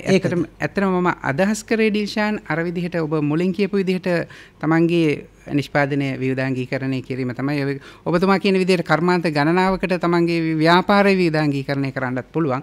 එතෙන්දී ඇත්තටම හුඟක් වෙලාවට තියෙන අර අවදානම අඩු වෙන්න පුළුවන් තමන්ගේ නිෂ්පාදන තමන් එක එක ඉන්ඩස්ට්‍රීස් වල ඉන්නකොට එක එක කර්මාන්ත වල ඉන්නකොට එක කර්මාන්තයක් කඩාගෙන වැටුණත් අනිත් කර්මාන්තය වර්ධනය කරගන්න පුළුවන්. ඒක නිසා ඔබතුමා කියන විදිහට ඒ කියන විදිහට ඉන්ඩස්ට්‍රීස් වශයෙන් විවිධාංගීකරණය කිරීමත් වැදගත් වෙනවා. නමුත් මම අදහස් කරේ ඇත්තටම ඒ ප්‍රොඩක්ට් එකේ පොඩි ෆීචර්ස් වෙනස් කරලා කරන විවිධාංගීකරණය කිරීම තමයි මම අදහස් කරේ.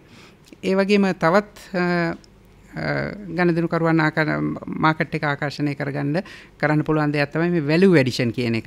නිතරම තමන්ගේ ප්‍රොඩක්ට් එක වරින් වර මොකක් හෝ ක්‍රමයකින් මේකට අගයක් එකතු කිරීම. මේ අගයක් එකතු කිරීම තුළින් ගණදෙනුකරුවන් ආකර්ෂණය කරගන්න පුළුවන්. මේ සියල්ලටමත් වඩා මම හිතනවා මෙතුමා මුලින්ම පැහැදිලි කළා වගේ ගණදෙනුකාර සත්කාරය. මේක තමයි ඉතාමත්ම වැදගත් වෙළඳපොළ ආකර්ෂණය කර ගැනීමට.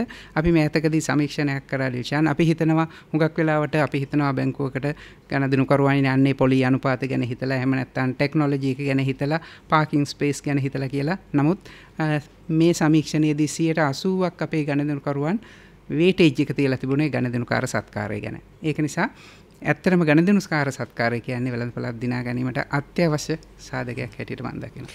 ගණදෙනුකාර සත්කාරය හොඳ සේවාව. ඔබතුමාත් මේ ගැන කලින් කතා කළා චින්තක පෙරේරා මහත්මයා. මොකක්ද මේ අදහස් මේ කියන මේකෙන් අදහස් කරන මේ ගණදෙනු සත්කාරය නැත්නම් හෝ සේවාව කියන එකෙන් මොකක්ද ඔබතුමා අදහස් කරන්නේ? මම හිතන්නේ ඩිල්ෂාන් මේක අපි කියන්නේ මේකට ගොඩක් වෙලාවට මාකටිං අපේ භාවිතය අපි කියන්නේ CRM customer relationship management කියන එක. මේක customer CRM customer relationship management එක service levels තියෙනවනම් හැමදාම තමන්ගේ පාරිභෝගිකයා තමන් එක්ක ඉන්න තමන්ගේ දුකේදිත් තමන්ගේ සැපේදිත් පාරිභෝගිකයා ඉන්නවා. පාරිභෝගිකයා ගොඩක් අපිට ඒවට ගොඩක් එක්සැම්පල්ස් තියෙනවා අපේ රටේ ගොඩක් ආයතන වලට කොහොමද ඒගොල්ලන්ගේ ප්‍රශ්න වලට තිබ්බේ. හැබැයි ගනුදෙනුකරුවන් හිටියා. මේ මෙතුමාලගේ අපේ උපමහා කළමනාකාරතුමාගේ ශේෂ්ත්‍රයේ සමහර ආයතන වලට ප්‍රශ්න තිබ්බා. හැබැයි ගනුදෙනුකරුවෝ හිටියා. ඇයි ඒ ගනුදෙනුකරුවෝ හිටියේ? මම දන්නවා ඒ ගොඩක් තමන්ගේ සර්විස් එක ඒගොල්ලෝ කස්ටමර් ආවහම ගොඩක් එක මගේ හොඳ එක්ස්පීරියන්ස් එකක් තියෙනවා මගේ ඩිස්ට්‍රිබියුටර් කෙනෙක් වෙළඳ නියෝජිතයෙක් හිටියා ලොකු ප්‍රශ්නයක් ඇති වුණා එක මූල්‍ය ආයතනයකට ඉතින් මම එතුමාට කිව්වා දැන් මෙහෙම ප්‍රශ්නයක් නේ ඔබතුමා මොන හරි තීරණයක් ගන්න ඕනේ මොකද කරන්න කියලා දැන් එතුමා මට කිව්වා නෑ මම මේ ආයතනයත් එක්ක ඉන්න ඕනේ මොකද මම අද මහා ව්‍යාපාරිකේ එදා මම පටන් ගත්තේ බොහෝම අඩු ගානකට මට උදව් කරේ ඒගොල්ලෝ මම අද මෙතන ඉන්න අද මම තමයි ඉස්සෙල්ලාම ඉන්නේ මං වෙනසක් වෙන්නේ නැහැ කියලා අද එතුමා තවම ඒ ආයතනයත් එක්ක හොඳට ව්‍යාපාර කටයුතු කරනවා ඇයි එදා මං හිතන්නේ ඒ ආයතනයේ හිටපු කාර්ය මණ්ඩලය ඒ දීපු සහයෝගය සර්විස් එක තමයි මං හිතන්නේ එතුමා අදත් එතන ඉන්නේ කොහොමද මේ රිලේෂන් එක පවත්වා ගන්නෙ කොහොමද මේ රිලේෂන්ෂිප් එක වැඩි දියුණු කරගන්නේ භාණ්ඩයක් නිෂ්පාදනය කිරීමෙන් හෝ සේවාවක් නිෂ්පාදනය කිරීමෙන් පමණක් මම විශ්වාස කරන විදිහට ඔය කියන රිලේෂන්ෂිප් එක සම්බන්ධතාව පවත්වා ගන්න බෑ එහෙමනම් ඒකට තව එකතු විය යුතු දේ මොනවද ඇත්තටම අපි ආයතනයක් ගත්තොත් ආයතනයේ වැඩ කරන කාර්ය මණ්ඩලය හැම වෙලෙම කාර්ය මණ්ඩලයක් ගත්තොත් අපි ඒගොල්ලන්ව ධෛර්යමත් කරන්න ඕනේ ඒගොල්ලන්ට උගන්වන්න ඕනේ ඒගොල්ලන්ට අලුත් දේවල් ගැන හොයලා දෙන්න ඕනේ ඒගොල්ලන්ගේ නිවුනස් එක ඒගොල්ලන්ට දැනගන්න ඕනේ එතකොට තමයි ඒගොල්ලෝ ධෛර්යමත් වෙන්නේ Tamanට එන පාරිභෝගිකයා හැමදාම Taman ළඟට ගෙන්න ගන්න. ඉතින් ඒකට ළඟට ගෙන්න ගන්නවා කියන්නේ හැම වෙලෙම කස්ටමර් නැතු වුණත් ඒගොල්ලන්ගේ පරම්පරාවත් හැමදාම එතෙන්ට එනවා හේතුව තමයි ලොකු දෙයක් නෙමෙයි මම බලාපොරොත්තු වෙන්නේ. ආවහම හොඳට ග්‍රීටින් කරලා හොඳට කතා කරලා එයාට අවශ්‍ය දේ කරලා එයාව අපහසුතාවයට ලක් වෙන්නේ නැතුව වෙලාවක් ගන්න නැතුව පුළුවන් තරම් ඉක්මනට කරලා පරක්කුණත් මට සමා වෙන්න ඊට පස්සේ මම කරනවා කියවන එච්චර බලාපොරොත්තු වෙන ඒ කස්ටමර් හැමදාම ඔබතුමා ළඟ ඉන්නවා. හැබැයි දැන් ඔය කියන කාරණාව ඇතුළටම ඇතුළත් වෙනව නේද නිෂ්පාදනය හෝ සේවයේ ගුණාත්මක භාවය. ඒකත් ඔය මේ ආෆ්ටර් සර්විස් කියන එකටම ගැලපෙනවද මම දන්නේ නැහැ. නමුත් ගනුදෙනු සත්කාරය කියන එකට ඇතුළත් වෙනව නේද? හැබැයි දැන් කෙනෙක් මුණ දෙන ප්‍රශ්නයක් තියෙනවා. කොහොමද ක්වොලිටි එක මේන්ටේන් කරගන්නේ? ගොඩක් අමුද්‍රව්‍ය වල මිල වැඩි වෙලා. එතකොට දැන් බලනවා අර මගේ මිල වැඩි කරන්න බෑ අමුද්‍රව්‍ය මිල වැඩි වුණා කියලා. මගේ එකේ මිල වැඩි නිෂ්පාදනයේ මිල වැඩි කරොත් මේක ගන්නෙ නෑ. දැන් එහෙනම් මට කරන්න පුළුවන් දේ තමයි හරි. ක්වොලිටි එක චුට්ටක් අඩු කරමු. අර කලින් දාපු සංයුතියම ඒ තියෙන අනුපාතයම දැන් නැතිව අපි පොඩ්ඩක් try කරලා බලමු කියලා. ඒක හරිද? වැරදිද? ඇත්තට මම හිතන්නේ ඒක වැරදි ක්‍රමයක්. ව්‍යාපාරයක් කියන්නේ පාඩු සහ ලාභ ගන්න පුළුවන්. හැබැයි තමන්ගේ පාරිභෝගික අපහසුතාවයට ලක් කරන්න හොඳ නැහැ. හැබැයි භාණ්ඩයක් වැඩි වුණා නම් ඒක ලෝක වෙළඳ පොලේ තියෙන ප්‍රවණතාවයක් වෙන්න පුළුවන්. අපිට ගොඩක් දුරට අපේ ඉන්න පාරිභෝගිකයන්ව දැනුවත් කරන්න පුළුවන්. පාරිභෝගිකයොත් ගොඩක් දැනුවත් වෙලා ඉන්නේ. කවුරක්වත් ප්‍රයිස් එක වැඩි වුණා කියලා ගොඩක් වෙලාවට අහන්නේ. ඒගොල්ලෝ දන්නවා ලෝක වෙළඳ පොලේ තියෙන ප්‍රවණතාවය. ඉතින් මම හිතන්නේ ක්වොලිටි එක ප්‍රොඩක්ට් එකේ තියෙන බර ඒවා වෙනස් නොකර හරි විදිහට ප්‍රොඩක්ට් එකක් අපි දෙනවා නම් ඒක තමයි තමන්ගේ පාරිභෝගික හැමදාම තමන් එක ඉන්නේ. මොකක්ද සහකාර මහා කළමනාකෘතුමන්ගේ කියවීම අපි ලාභය වැඩි කරගන්න ක්වොලිටි එක අඩු කරන එක කමක් නැද්ද? සමහර විට පටන් ගන්න අවස්ථාවේදී නිෂ්පාදනය ඉතාම ඉහළ ක්වොලිටි එකකින් එළියට දානවා. බිස්නස් එක අල්ලගත්තම මාකට් එක හදාගත්තම ටිකක් ක්වොලිටි එක පල්ලෙහාට වැටෙනවා. ඩේෂන් මාත් ඇත්තටම මෙතුමා සමග එකඟ වෙනවා මොනම අවස්ථාවකවත් අපි එහෙම මාකට් එක අල්ලගත්තා කියලා ක්වොලිටි එක පහළට ගෙන යන්න සුදුසු නැහැ. මොකද ඒ ක්වොලිටි එක නිසා තමයි ගණදෙනුකරුවන් අපි පිළිබඳව විශ්වාසයක් ඇති කරගත්තේ. එහෙමනම් ඒ විශ්වාසය දිගටම අපි රඳවා ගන්න ඕනේ. අර කස්ටමර් රිලේෂන්ෂිප් මැනේජ්මන්ට් යටතේ ඒ විශ්වාසය රඳවා ගැනීමත් අවශ්‍ය වෙනවා. ඒක නිසා ලාභ ලබා ගැනීමේ අරමුණින් ක්වොලිටි එක පහළ දැමීම පිළිබඳව මාත් කිසිසේත්ම එකක වන්නේ නැහැ. හැබැයි ඩිල්ෂාන් ඔබ කියනවා වගේ සමහර ලාවට ඉතාමත්ම ඉහළ මට්ටමින් අමුද්‍රව්‍ය වල මිල ඉහළ ගිහිල්ලා යම් කිසි විදිහකින් පාලනය කර හැකි ව්‍යවසායකයාට පාලනය කළ නොහැකි මට්ටමට එනවා නම් ඔහුට පුළුවන් වෙනවා ප්‍රොඩක්ට් දෙකක් දෙන්න. තමන් අර දීපු ක්වොලිටි එකෙන්ම ඊට වඩා ඉහළ මිලකින් සහ ඒ වගේම ක්වොලිටි එක අඩුයි නමුත් පහළ මිලකින් ලබා දෙන්න පුළුවන්. එතකොට පාරිභෝගිකයා තමන්ට ඔරොත්තු දෙන ආකාරයේ භාණ්ඩයක් තෝරා ගන්න ඔහුට අවස්ථාව දෙන්න පුළුවන්. තෝරා ගැනීම ගනුදෙනුකරුවාට පාරිභෝගිකයා සතුයි ඒක අපි සතු නැහැ. අපිට පුළුවන්කම තිබෙනවා ඒ තෝරා ගැනීම සඳහා අපි ප්‍රොඩක්ට් දෙකක් ඉදිරිපත් කරන්න මිල දෙකකින්. පාරිභෝගිකයාගෙන් විවිධ මැසිවිලි එන්න පුළුවන්. මම කොච්චර ක්වොලිටි එකකින් භාණ්ඩ හැදුවත් යම් තැනක පොඩි අඩුපාඩුවක් වෙන්න පුළුවන්. quality drop එකක් වෙන්න පුළුවන්. එහෙම අවස්ථාවක ඒ ගැන මැසවිල්ලක් එන්න පුළුවන්. එහෙම නැත්නම් මං අපේක්ෂා කරන දේ මේ ප්‍රොඩක්ට් එකෙන් උන් නෑ කියලා කියන්න පුළුවන්. එහෙම පාරිභෝගික මැසවිල්ලක් එනකොට අපි කොහොමද ඒක හසුරුවා ගත යුත්තේ? පාරිභෝගිකයා මත වරද දාලා මං අත පිහදා ගන්න උත්සාහ කරන්න ඕනද? එහෙම නැත්නම් ඔව් මගෙන් වරදක් වුණා කියලා 100%ක් වරද පිළි අරගෙන ඒ අනුව කටයුතු කරන්න ඕනද? නැත්නම් මොකක්ද මං කටයුතු කළ යුතු ආකාරය? මම හිතන්නේ අපි ව්‍යාපාරිකයෙක් විදිහට අපි භාණ්ඩයක් අලෙවි කරනවා නම් අපේ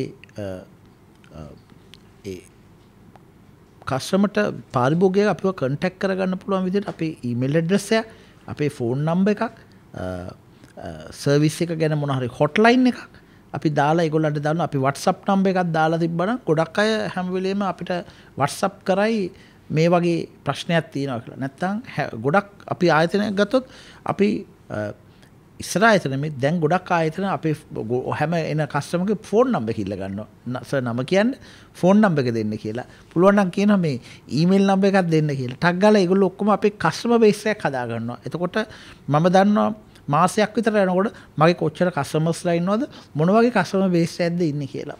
ඉතින් හරි ලේසි ඒගොල්ලන්ගේ තොරතුරු වහම අපි කස්ටමර් ඉන්න ගෙදර හොයාගන්න පුළුවන්. එයාගේ ඇඩ්‍රස් එක අපි ගාව තියෙනවා, එයාගේ ඩේටාබේස් එක අපි ගාව තියෙනවා. ගොඩක් ව්‍යාපාරවල තියෙනවා. ඉතින් ඉමීඩියට්ලි අපිට පුළුවන් තරම් ඉක්මනට අපි කස්ටමර්ට කතා කරලා ඒකේ ආපහු ඒ ප්‍රොඩක්ට් එකේ ඉෂුව එකක් තියෙනවා නම් ඉමීඩියට්ලි ඒක ගැන බලලා ඒකේ තත්ත්ව පරීක්ෂාවක් කරලා අපේ වැරද්ද හදාගෙන ඒ කස්ටමර් එහෙම කරා නම් කස්ටමර්ගේ ඩෝර්ස්ටෙප් එක ගේ ළඟට ගිහිල්ලා අපි කස්ටමර්ගේ මේක අපේ ප්‍රශ්නයක් තියෙනවා අපි අරන් ගිහිල්ලා හරි ප්‍රොඩක්ට් එක දුන්නා නම් ඒ කස්ටමර් සදාකල් ඔබතුමත් එක්ක ඉන්නේ.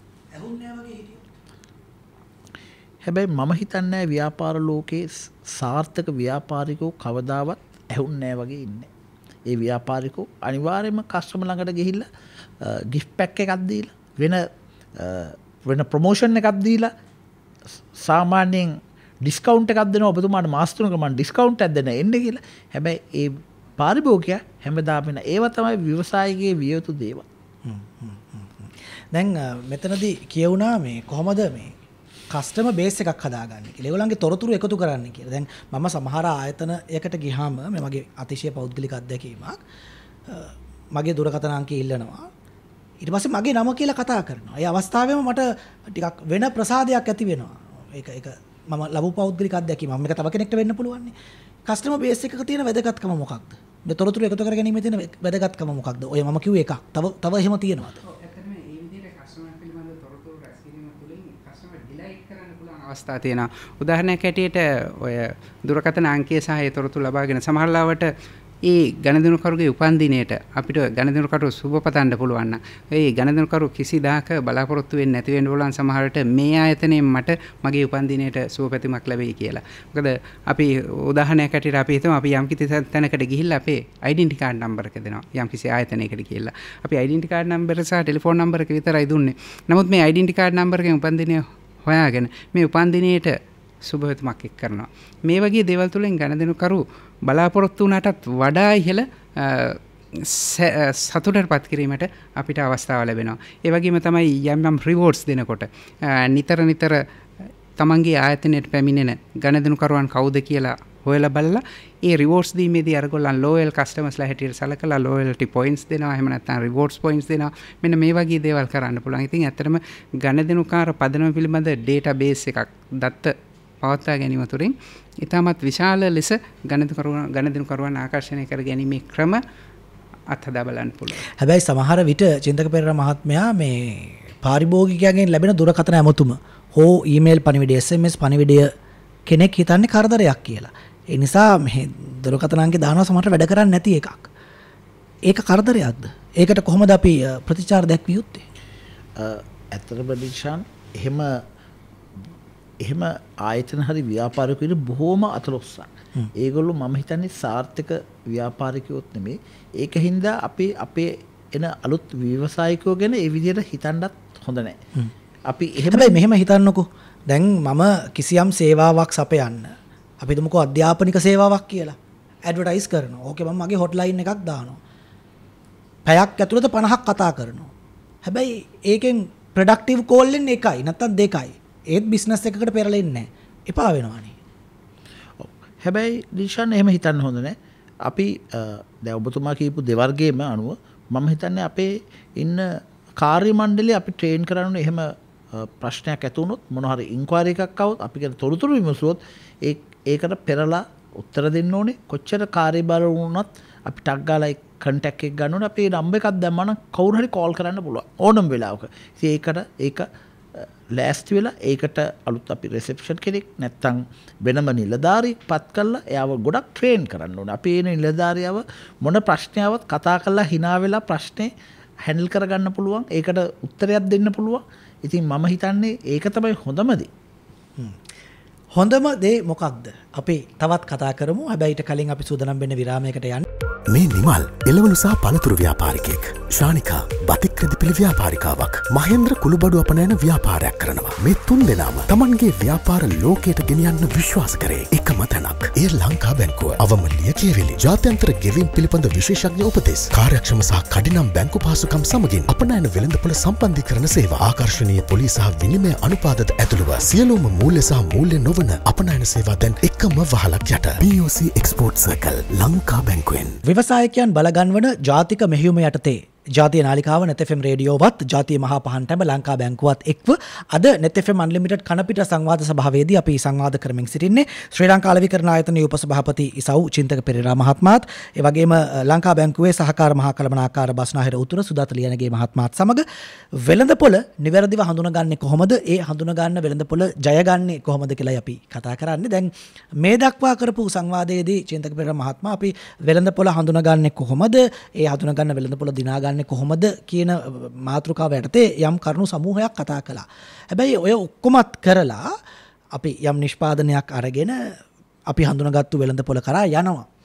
ගියාට පස්සේ හැබැයි අපිව ප්‍රතික්ෂේප වෙනවා. රිජෙක්ට් වෙනවා. පළවෙනි පාර රිජෙක්ට් වෙනවා. දෙවෙනි පාරත් යනවා. ඒත් රිජෙක්ට් වෙනවා. අපි තුමුකෝ යම් නිෂ්පාදනයක් අරන් අපි කඩ 50කට යනවා. 50 මේක ප්‍රතික්ෂේප කරනවා. දැන් වැඩේ එපා වෙනවා. එතකොට මොකද කරන්නේ? දිල්ෂාන් විකුණුම්කරුවෙක් විදිහට කොයි වෙලේවත් එහෙම ප්‍රතික්ෂේප වුණොත් ඒක ගොඩක් හොඳම අවස්ථාවක් Tamanට යොමු වෙන්න. Taman හිතන්න ඕනේ Tamanගේ ප්‍රොඩක්ට් එකේ ප්‍රශ්නයක්ද නැත්නම් අපි ගිය කස්ටමර්ගේ ප්‍රශ්නයක්ද කියලා. ඉතින් ඔබ අපි නොනවත්වා අපේ ප්‍රොඩක්ට් එක ගැන අපිට අපේ අභියෝගයක් නැත්නම් අපි දන්නවනම් ප්‍රොඩක්ට් එක හොඳයි කියලා හැම වෙලේම අපිට ඒක කස්ටමර් ගාවට යන්න පුළුවන්. මොකද මම හොඳ උදාහරණයක් දෙන්නම්. මම මේ ළඟදී කතා කරා මගේ හොඳ හිතවෙක් එක්ක.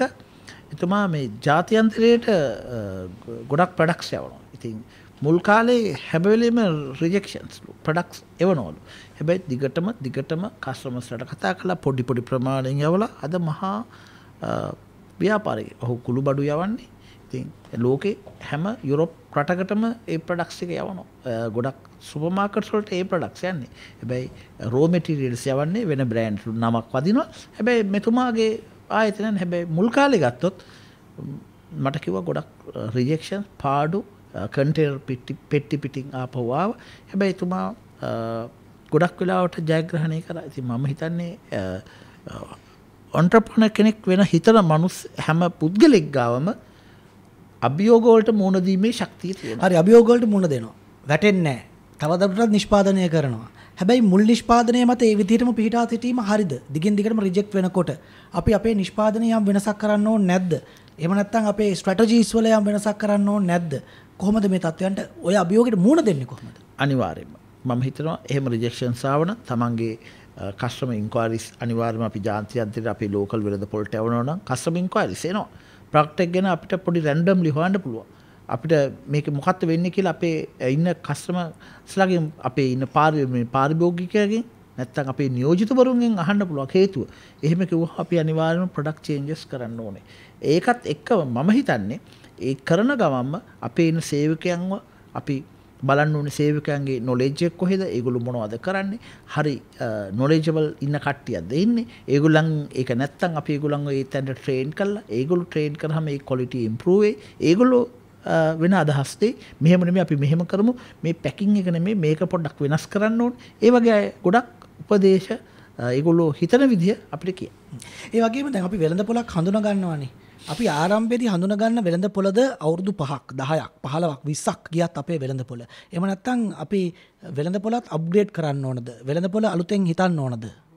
ඔඩිෂන් ඇත්තටම වෙළඳ පොළ අලුතෙන් හිතන්න ඕන. දැන් අපි උදාහරණයක් හැටියට ගත්තොත් අතීතයේදී අපිට සින්දුවක් අහන්න ඕන වුණාම ගීත කැසට් පට තමයි අපි භාවිතා කරේ. නමුත් අද වෙනකොට ගීත කැසට් පට කියන එක සම්පූර්ණ වෙළඳ පොළෙන් ඉවත් වෙලා. ඊට පස්සේ ආවා මොනවද සංයුක්ත තැටි කියන එක. නමුත් දැන් මේ අවස්ථාව වෙනකොට ඒ සංයුක්ත තැටි පව වෙළඳ පොළෙන් ඉවත් වෙන මට්ටමට ඇවිල්ලා. දැන් ඇත්ත වශයෙන්ම කියනවා නම් මගේ ගෙදර මේ වෙනකොට කැසට් ප්ලේයර් එකක්වත් CD ප්ලේයර් එකක්වත් නැහැ. දැන් අපිට සින්දුවක් අහන්න වුණොත් එක්කෝ අන්තර්ජාලයෙන් ඩවුන්ලෝඩ් කරගන්නවා. එහෙම නැත්නම් පෙන් ඩ්‍රයිව් එකක් භාවිතා කරනවා. මේ වගේ විදිහට දැන් මේ කියන වෙළඳ පොළ සම්පූර්ණයෙන්ම වෙනස් වෙලා. තවතකට කියනවා නම් දේශාන් අපි ජංගම දුරකථනය ගත්තොත් මුල් කාලේ ජංගම දුරකථනය කියන එක දුරකථන ඇමතුමක් ලබා ගන්න තමයි භාවිතා කරේ. නමුත් ඇත්තටම මම හිතන්නේ දැන් ජංගම දුරකථනයෙන් අඩුවෙන්ම කරන්නේ දුරකථන ඇමතුම් ලබා ගැනීම. වෙන දේවල් තමයි දුරකථනයෙන් කරන්නේ. ඉතින් මේ දුරකථනය දැන් ඇත්තටම මේ වෙනකොට බැංකු කටයුතු පවා ජංගම දුරකථනයෙන් කරන තත්ත්වයටපත් වෙලා ඒ සම්බන්ධයෙන් ඇප්ස් හඳුන්වා දීලා සාමාන්‍යයෙන් තමන්ගේ ගිණුම බලා ගන්න, ගිණුමේ ට්‍රාන්සැක්ෂන්ස් බලා ගන්න, ගිණුමකින් ගිණුමකට මුදල් මාරු කරන්න, බිල්පත් ගෙවන්න මේ සියල්ල ජංගම දුරකථනය හරහා මේ වෙනකොට කරනවා. ඉතින් ඒ කියන්නේ ඇත්තටම වෙළඳපොළ වරින් වර ක්‍රමයෙන් වෙනස් වෙනවා, ෂණයෙන් වෙනස් වෙනවා. ඉතින් අපි වෙළඳපොළක් හඳුනාගත්තා කියලා දේශාන එකසරක් ඇනලයිස් කරලා හඳුනාගෙන දැන් අපි වෙළඳපොළ හඳුනාගෙන ඉවරයි කියලා අපිට නිෂ්පාදන ආයතනය ඇතුළට වෙලා ඒක ඇතුළට වෙලා අපේ නිෂ්පාදන දිහා බලාගෙන නිෂ්පාදනය කරගෙන ඉන්න බෑ.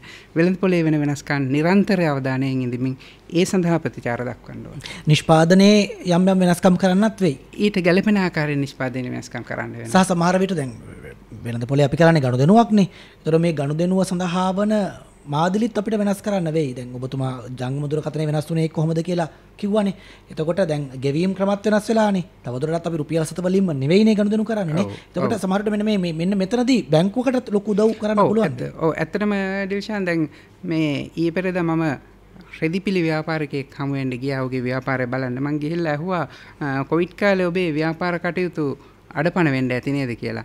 නෑ මම කොවිඩ් කාලේ තමයි වැඩිපුර බිස්නස් කරේ කිව්වා. මම ඊට පස්සේ අහුවා කොහොමද මේ බිස්නස් කරේ කියලා. ඒ කාලේ ඔහු කරලා තියෙන්නේ මේ ඔන්ලයින් මාර්ගගත ක්‍රමයට යටතේ තමන්ගේ රෙදිපිලි බිස්නස් එක කරන එක. ඒතකොට අනිත් ආයතන ගණනාවක් වහලා තියෙන අවස්ථාවේ ඔහු මේ මාධ්‍ය හරහා ගණදෙනු කරා. ඉතින් ඒ කියන විදිහට ඇත්තටම මොන මාධ්‍යද අපි තෝරාගන්නේ ව්‍යාපාරයක් කරන්නේ අපි වෙළඳපොළට ඇප්‍රෝච් කරන්න නිසා වෙළඳපොළට මේ භාණ්ඩ ලබා දෙන්නේ මොන මාධ්‍ය හරහාද කියන එකත් කලින් කලට වෙනස් කරන්න සිද්ධ වෙනවා. උදාහරණයක් ඇටියට මේ මාධ්‍ය අනුවත් නිෂ්පාදනයේ හැඩය වෙනස් කරන්න ඕනද? දැන් අපි හිතමුකෝ මම යම් නිෂ්පාදනයක් කරනවා. මම මේ නිෂ්පාදනය අලෙවි කරන්නේ වාහනයකින් ගිහිල්ලා රට පුරා බෙදා හරිනවා. කඩවලට දානවා හරි නැත්නම් කෙලිම පාරිභෝගිකයට දෙනවා හරි මොකක් හරි එකක්. දැන් මම ඔන්ලයින් මෝඩ් එකට එනවා. එතකොට නිෂ්පාදනය අර විදිහටම දෙන්න පුළුවන්ද නැත්නම් සමහරට ඒකේ යම් වෙනස්කම් කළ යුතුද? ඇත්තටම ඒ නිෂ්පාදනය හුඟක් වෙලාවට ඩිවිෂන් කුමන ආකාරයෙන් බෙදා හැරියත් මේ අදාළ පුද්ගලයා බලාපොරොත්තු වෙන්නේ ඒ නිෂ්පාදනයම නම් අපිට ලොකු වෙනසක් කරන්න අවශ්‍ය වෙන්නේ නැහැ.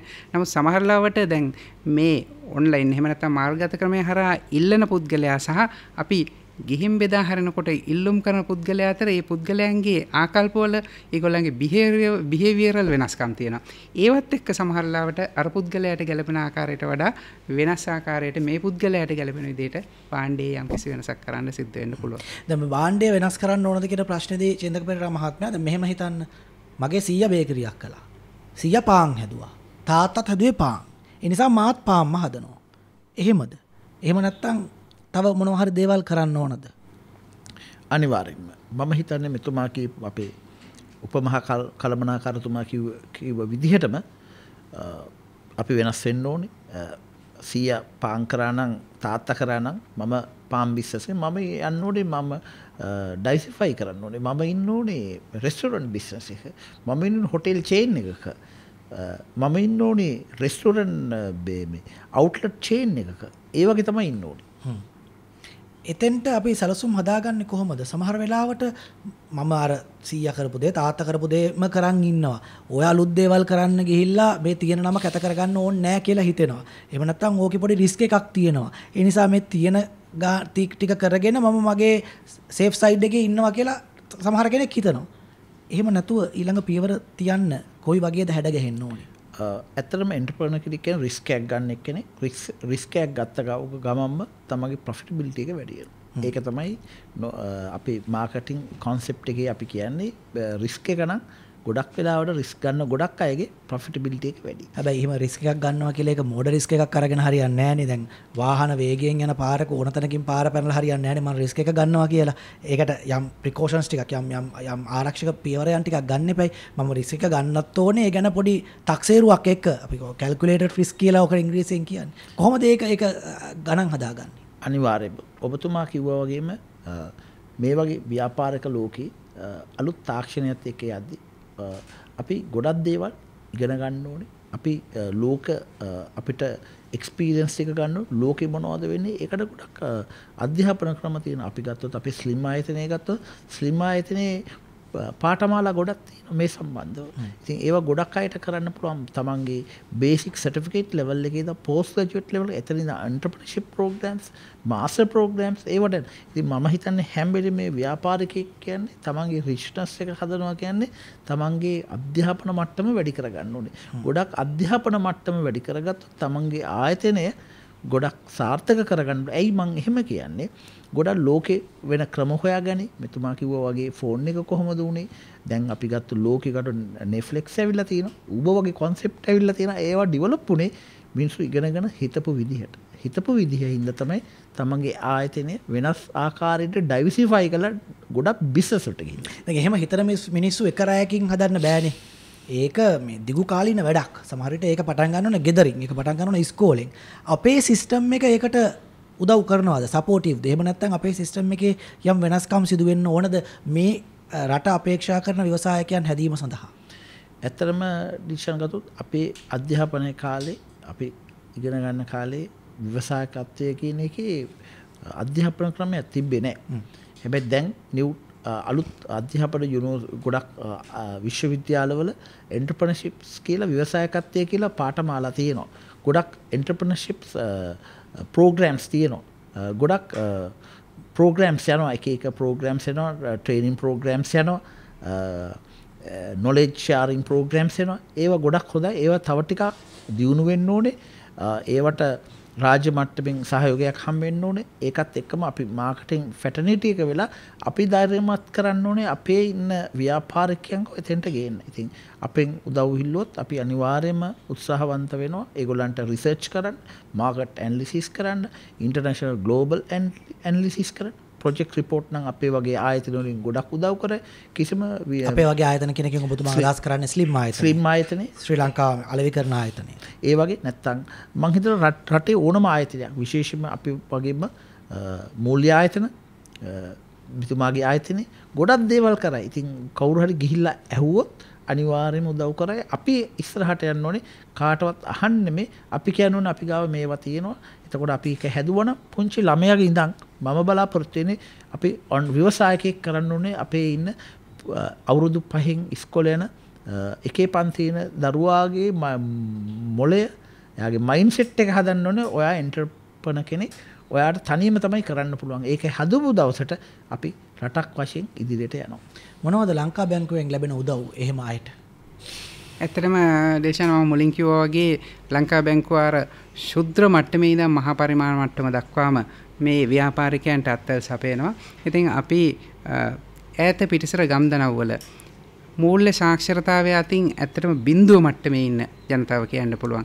එවැනි ජනතාව ඔසවාගෙන යනවා. ඔවුන් විධිමත් බැංකු ක්‍රමයකට යොමු වෙලා නැහැ. ඔවුන් අවිධිමත් බැංකු ක්‍රමය සඳහාට හුරු වෙලා සමහර විට පොලියට මුදල් අරගෙන එහෙම තමයි ඒගොල්ලන් ජීවත් වෙන්නේ. ඉතින් අපි ඒගොල්ලන් සොයාගෙන ගිහිල්ලා ඒගොල්ලන් සමග එකතු වෙලා ඒගොල්ලන් සමග කුඩා කණ්ඩායම් හදලා මේ කණ්ඩායම් වලට ව්‍යාපාරයක් ආරම්භ කරන්න මොනවද?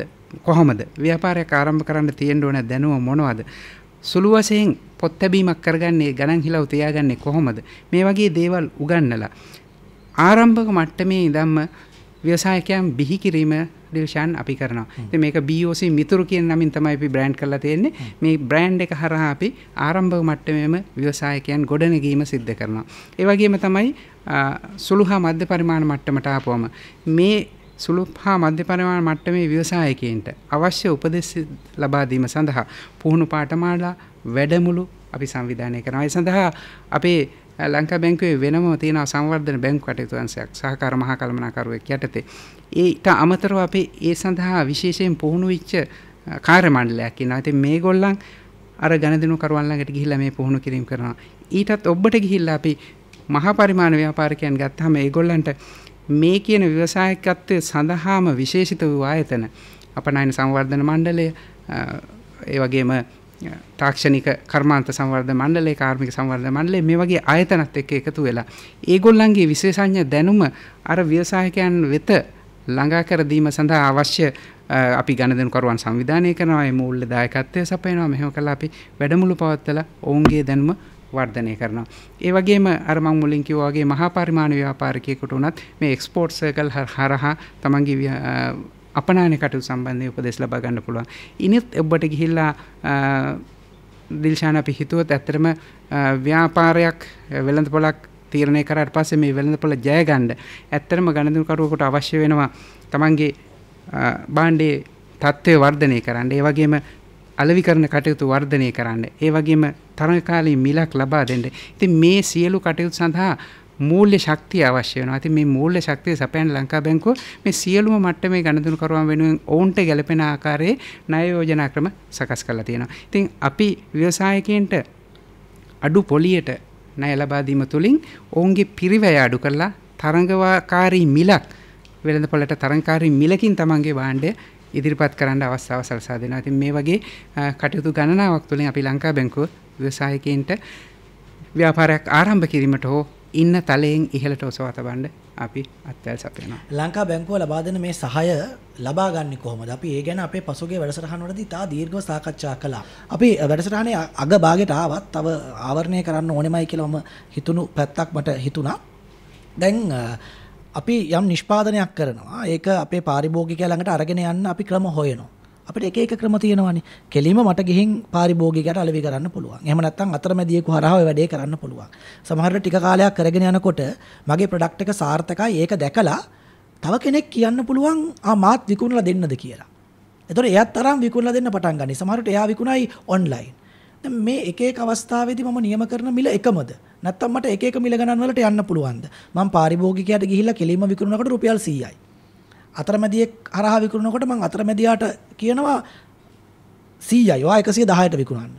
විදේශීය ගණුම්කරුවෙක් ආවොත් විදේශීය ගණුම්කරුවෙක් එක්ක අතරමැදියෙක් ආවොත් මම කියනවා යන්න ෆොරින් කන්ට්‍රි එකකටනේ. මගේ ගාණ 500යි. ඔයා ඕන ගාණකට විකුණන්න.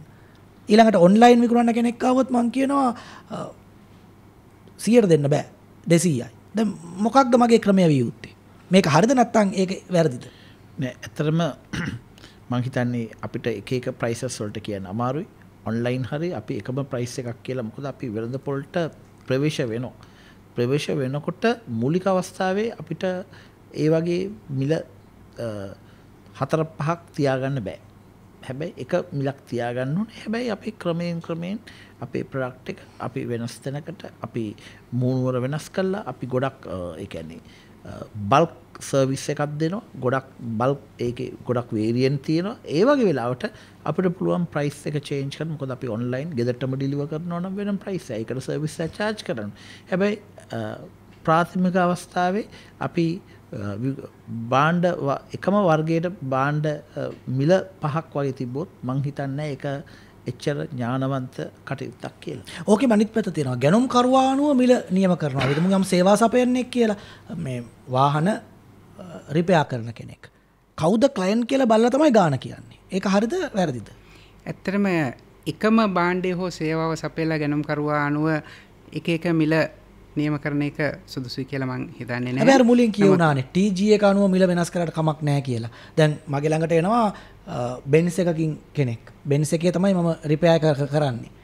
මගේ ගාන ඇල්ටෝ එකකින් මගේ ළඟට එන කෙනාටම නියම කරන ගානම විය යුතුද? ඇත්තටම මම මෙතනින් අදහස් කරේ ඇත්තටම යම් කිසි විදිහකින් අපි මිලත් එක්ක ඒ කියන්නේ මිල වෙනසක් නියම කරනවා නම් ඒ මිල වෙනසත් සමගම අපේ භාණ්ඩයේ හෝ සේවාවෙත් යම් කිසි වෙනසක් තිබිය යුතුයි. එහෙම නැත්නම් අපිට සිද්ධ වෙනවා අර පුද්ගලයා අපිට ආකර්ෂණය කරගන්න බැරි වෙනවා. දැන් ඉහළ මිලක් දීලා ගන්න පුද්ගලයා ඒ ඉහළ මිල දීලා ගන්නකොට එතෙන්දී යා බලාපොරොත්තු වෙන ලක්ෂණ ෆීචර්ස් තියෙනවා. ඊට වඩා පහළ මිලක් දීලා ගන්න පුද්ගලයා ඒ ෆීචර්ස්ම බලාපොරොත්තු වෙන්නේ නැහැ. ඒක නිසා මගේ අදහසේ හැටියට ඇත්තටම පුද්ගලයා අනුව මිල වෙනස් වෙනවා නම් එතෙන්දී යම් කිසි විදිහකින් මේ භාණ්ඩයේ හෝ සේවාවේ ස්වභාවයේ යම් කිසි වෙනසක් මම කියන්නේ ලොකු වෙනසක් කියලා. නමුත් මේ මිල දෙක අතර මොකද දැන් අපි එකම භාණ්ඩයේ වෙළඳපොලේ විකුණනවා නම් අපි මිල දෙකකට විකුණන අවස්ථාවකදී අපිට පෙන්වන්න පුළුවන්කම තියෙන්න ඕනේ මේ භාණ්ඩයේ මිල වැඩි වෙලා තියෙන්නේ මෙන්න මේ ෆීචර් එක නිසා කියලා. අන්න ඒ විදිහට මගේ අදහස ඇටියට භාණ්ඩයේ හෝ සේවාවේ යම් කිසි ගුණාත්මක භාවයේ වෙනසක් ඇති කරන්නට ඕනේ පුද්ගලයා අනුව මිලෙහි වෙනසක් ඇති කරනවා නම් කියන එක තමයි මගේ අදහස. මම ඔබතුමාගෙනුත් ඒකට යම් උත්තරයක් බලාපොරොත්තු වෙනවා. මමත් අපේ උපමහා කළමනාකාරතුමත් එක්ක එකඟ වෙනවා. එහෙම කරන්න බෑ. හැබැයි එහෙම කරනවා නම් පොඩි ප්‍රීමියම් ප්‍රොඩක්ට් එකක් නම් ඒකේ වෙනසක් වෙන්න ඕනේ. ඒකේ පැකේජින් වෙනස් වෙන්න ඕනේ.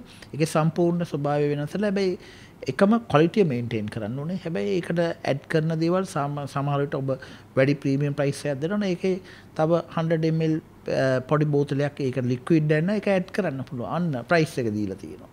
ඉතින් ඒ වගේ තමයි ඇඩ් කරන්න නැත්නම් ප්‍රයිස් එක වෙනස් වෙන්න බෑ. ප්‍රචාරණය ඕනෙමද එහෙනම් කොහොමද ප්‍රචාරණය කරන්නේ? මම හිතන්නේ අනිවාර්යයෙන්ම මේ කරන්ට් කොන්ටෙක්ස් එකේ අපේ ඉන්න රටේ යන අපි පොපියුලේෂන් එක අපි දැන් ගොඩක් අප්ග්‍රේඩ් වෙලා තියෙන අනිවාර්යයෙන්ම ප්‍රචාරණය අවශ්‍යයි. බ්‍රෑන්ඩින් අත්‍යවශ්‍යයි. මොකක්ද ඔබතුමාගේ උත්තරේ?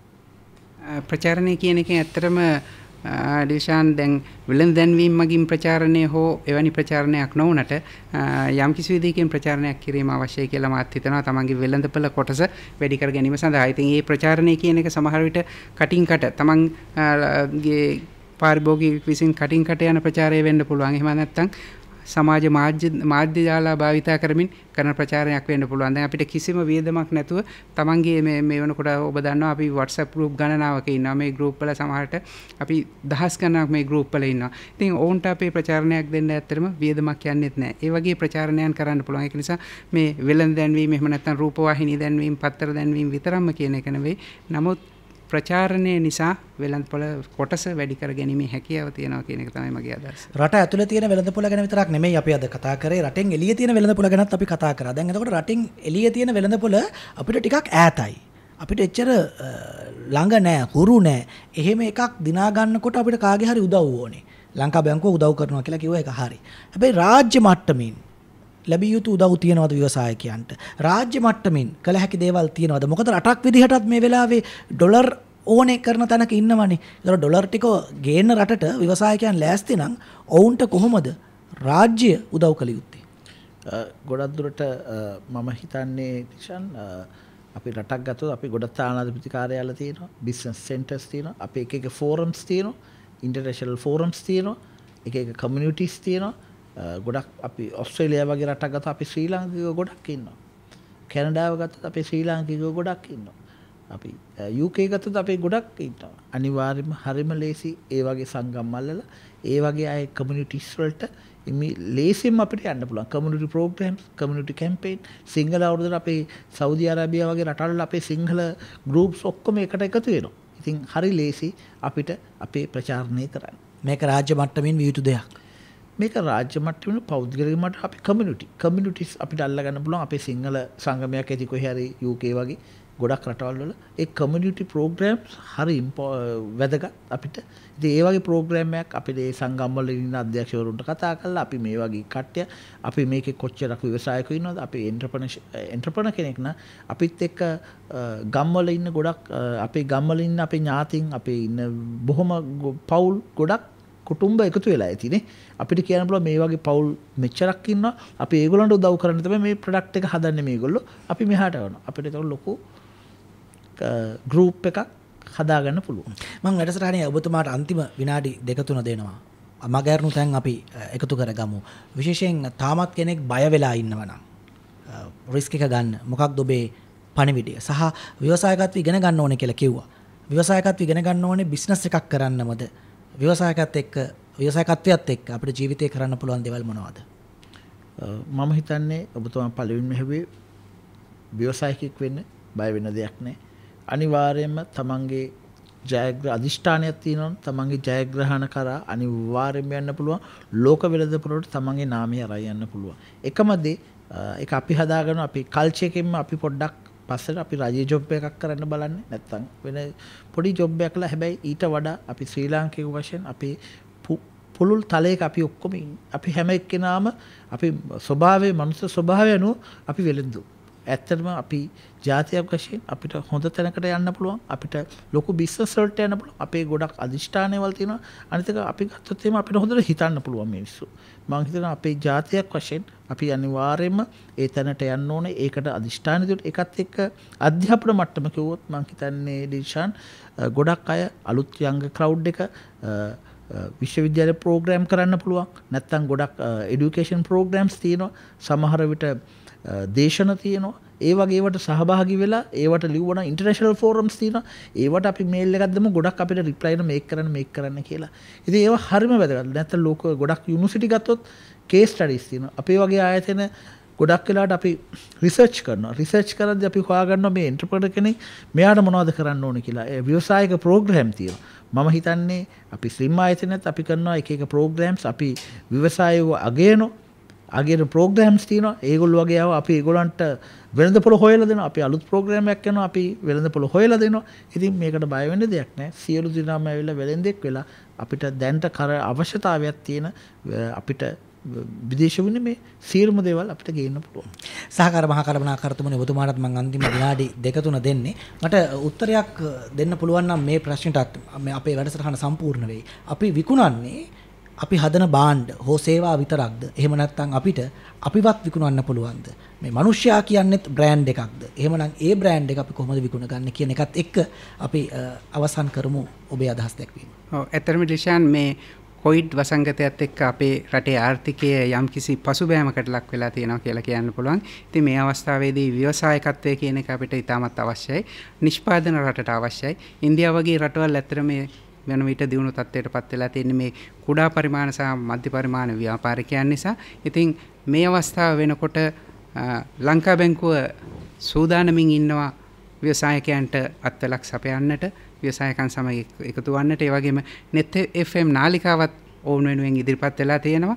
ඉතින් මම ආරාධනා කරනවා අපේ රටේ සියලුම ජනතාවට අපි සියලු දෙනාම එකතු වෙලා මේ රටේ මේ පසුබෑමට ලක්වුණු ආර්ථිකය ගොඩනගන්නට ව්‍යවසායකත්වය හරහා ගොඩනගන්නට ආර්ථිකය ගොඩනගන්නට එකතු වෙමු කියලා. ඉතින් ඔබතුමා අහපු ප්‍රශ්නය මේ බාණ්ඩ පමණක් විකුණන්න පුළුවන් මනුෂ්‍යයන්ට විකුණන්න පුළුවන්ද කියන එක සම්බන්ධයෙන් ඇත්තටම අපි එක ජාතියක් හැටියට ශ්‍රී ලාංකිකයන් හැටියට අපි මේ ශ්‍රී ලාංකික කියන නාමය එකට අරගෙන අපි ශ්‍රී ලාංකිකයන් හැටියට මේ රට ගොඩනගමු මේ රට මේ ආර්ථිකය ගොඩනගමු අපි අපේ රටට ශක්තියක් වෙමු කියලා මම සියලු දෙනාගෙන් ඉල්ලා සිටිනවා. මේ අපි අද දවසේ net FM unlimited කනපිට සංවාද සභාවේදී කතා කළේ වෙළඳපොළ නිවැරදිව හඳුනාගන්නේ කොහොමද? ඒ හඳුනාගන්න වෙළඳපොළ ජයගන්නේ කොහොමද කියලා සංවාදයේ යම් තැනක් මග හැරුණා නම් අපි ඔබට ආරාධනා කරනවා එන්න බැලුම්ගල YouTube channel එකට එන්න බැලුම්ගල Facebook පිටුවට මුලින් ඉඳන් අගට මේ සංවාදය ඔබට අහන්නත් පුළුවන් බලන්නත් පුළුවන්. අද සංවාදයේ විතරක් නෙමෙයි net FM unlimited කනපිට පසුගිය සියලු සංවාදයන් ඔබට අහන්න බලන්න පුළුවන්.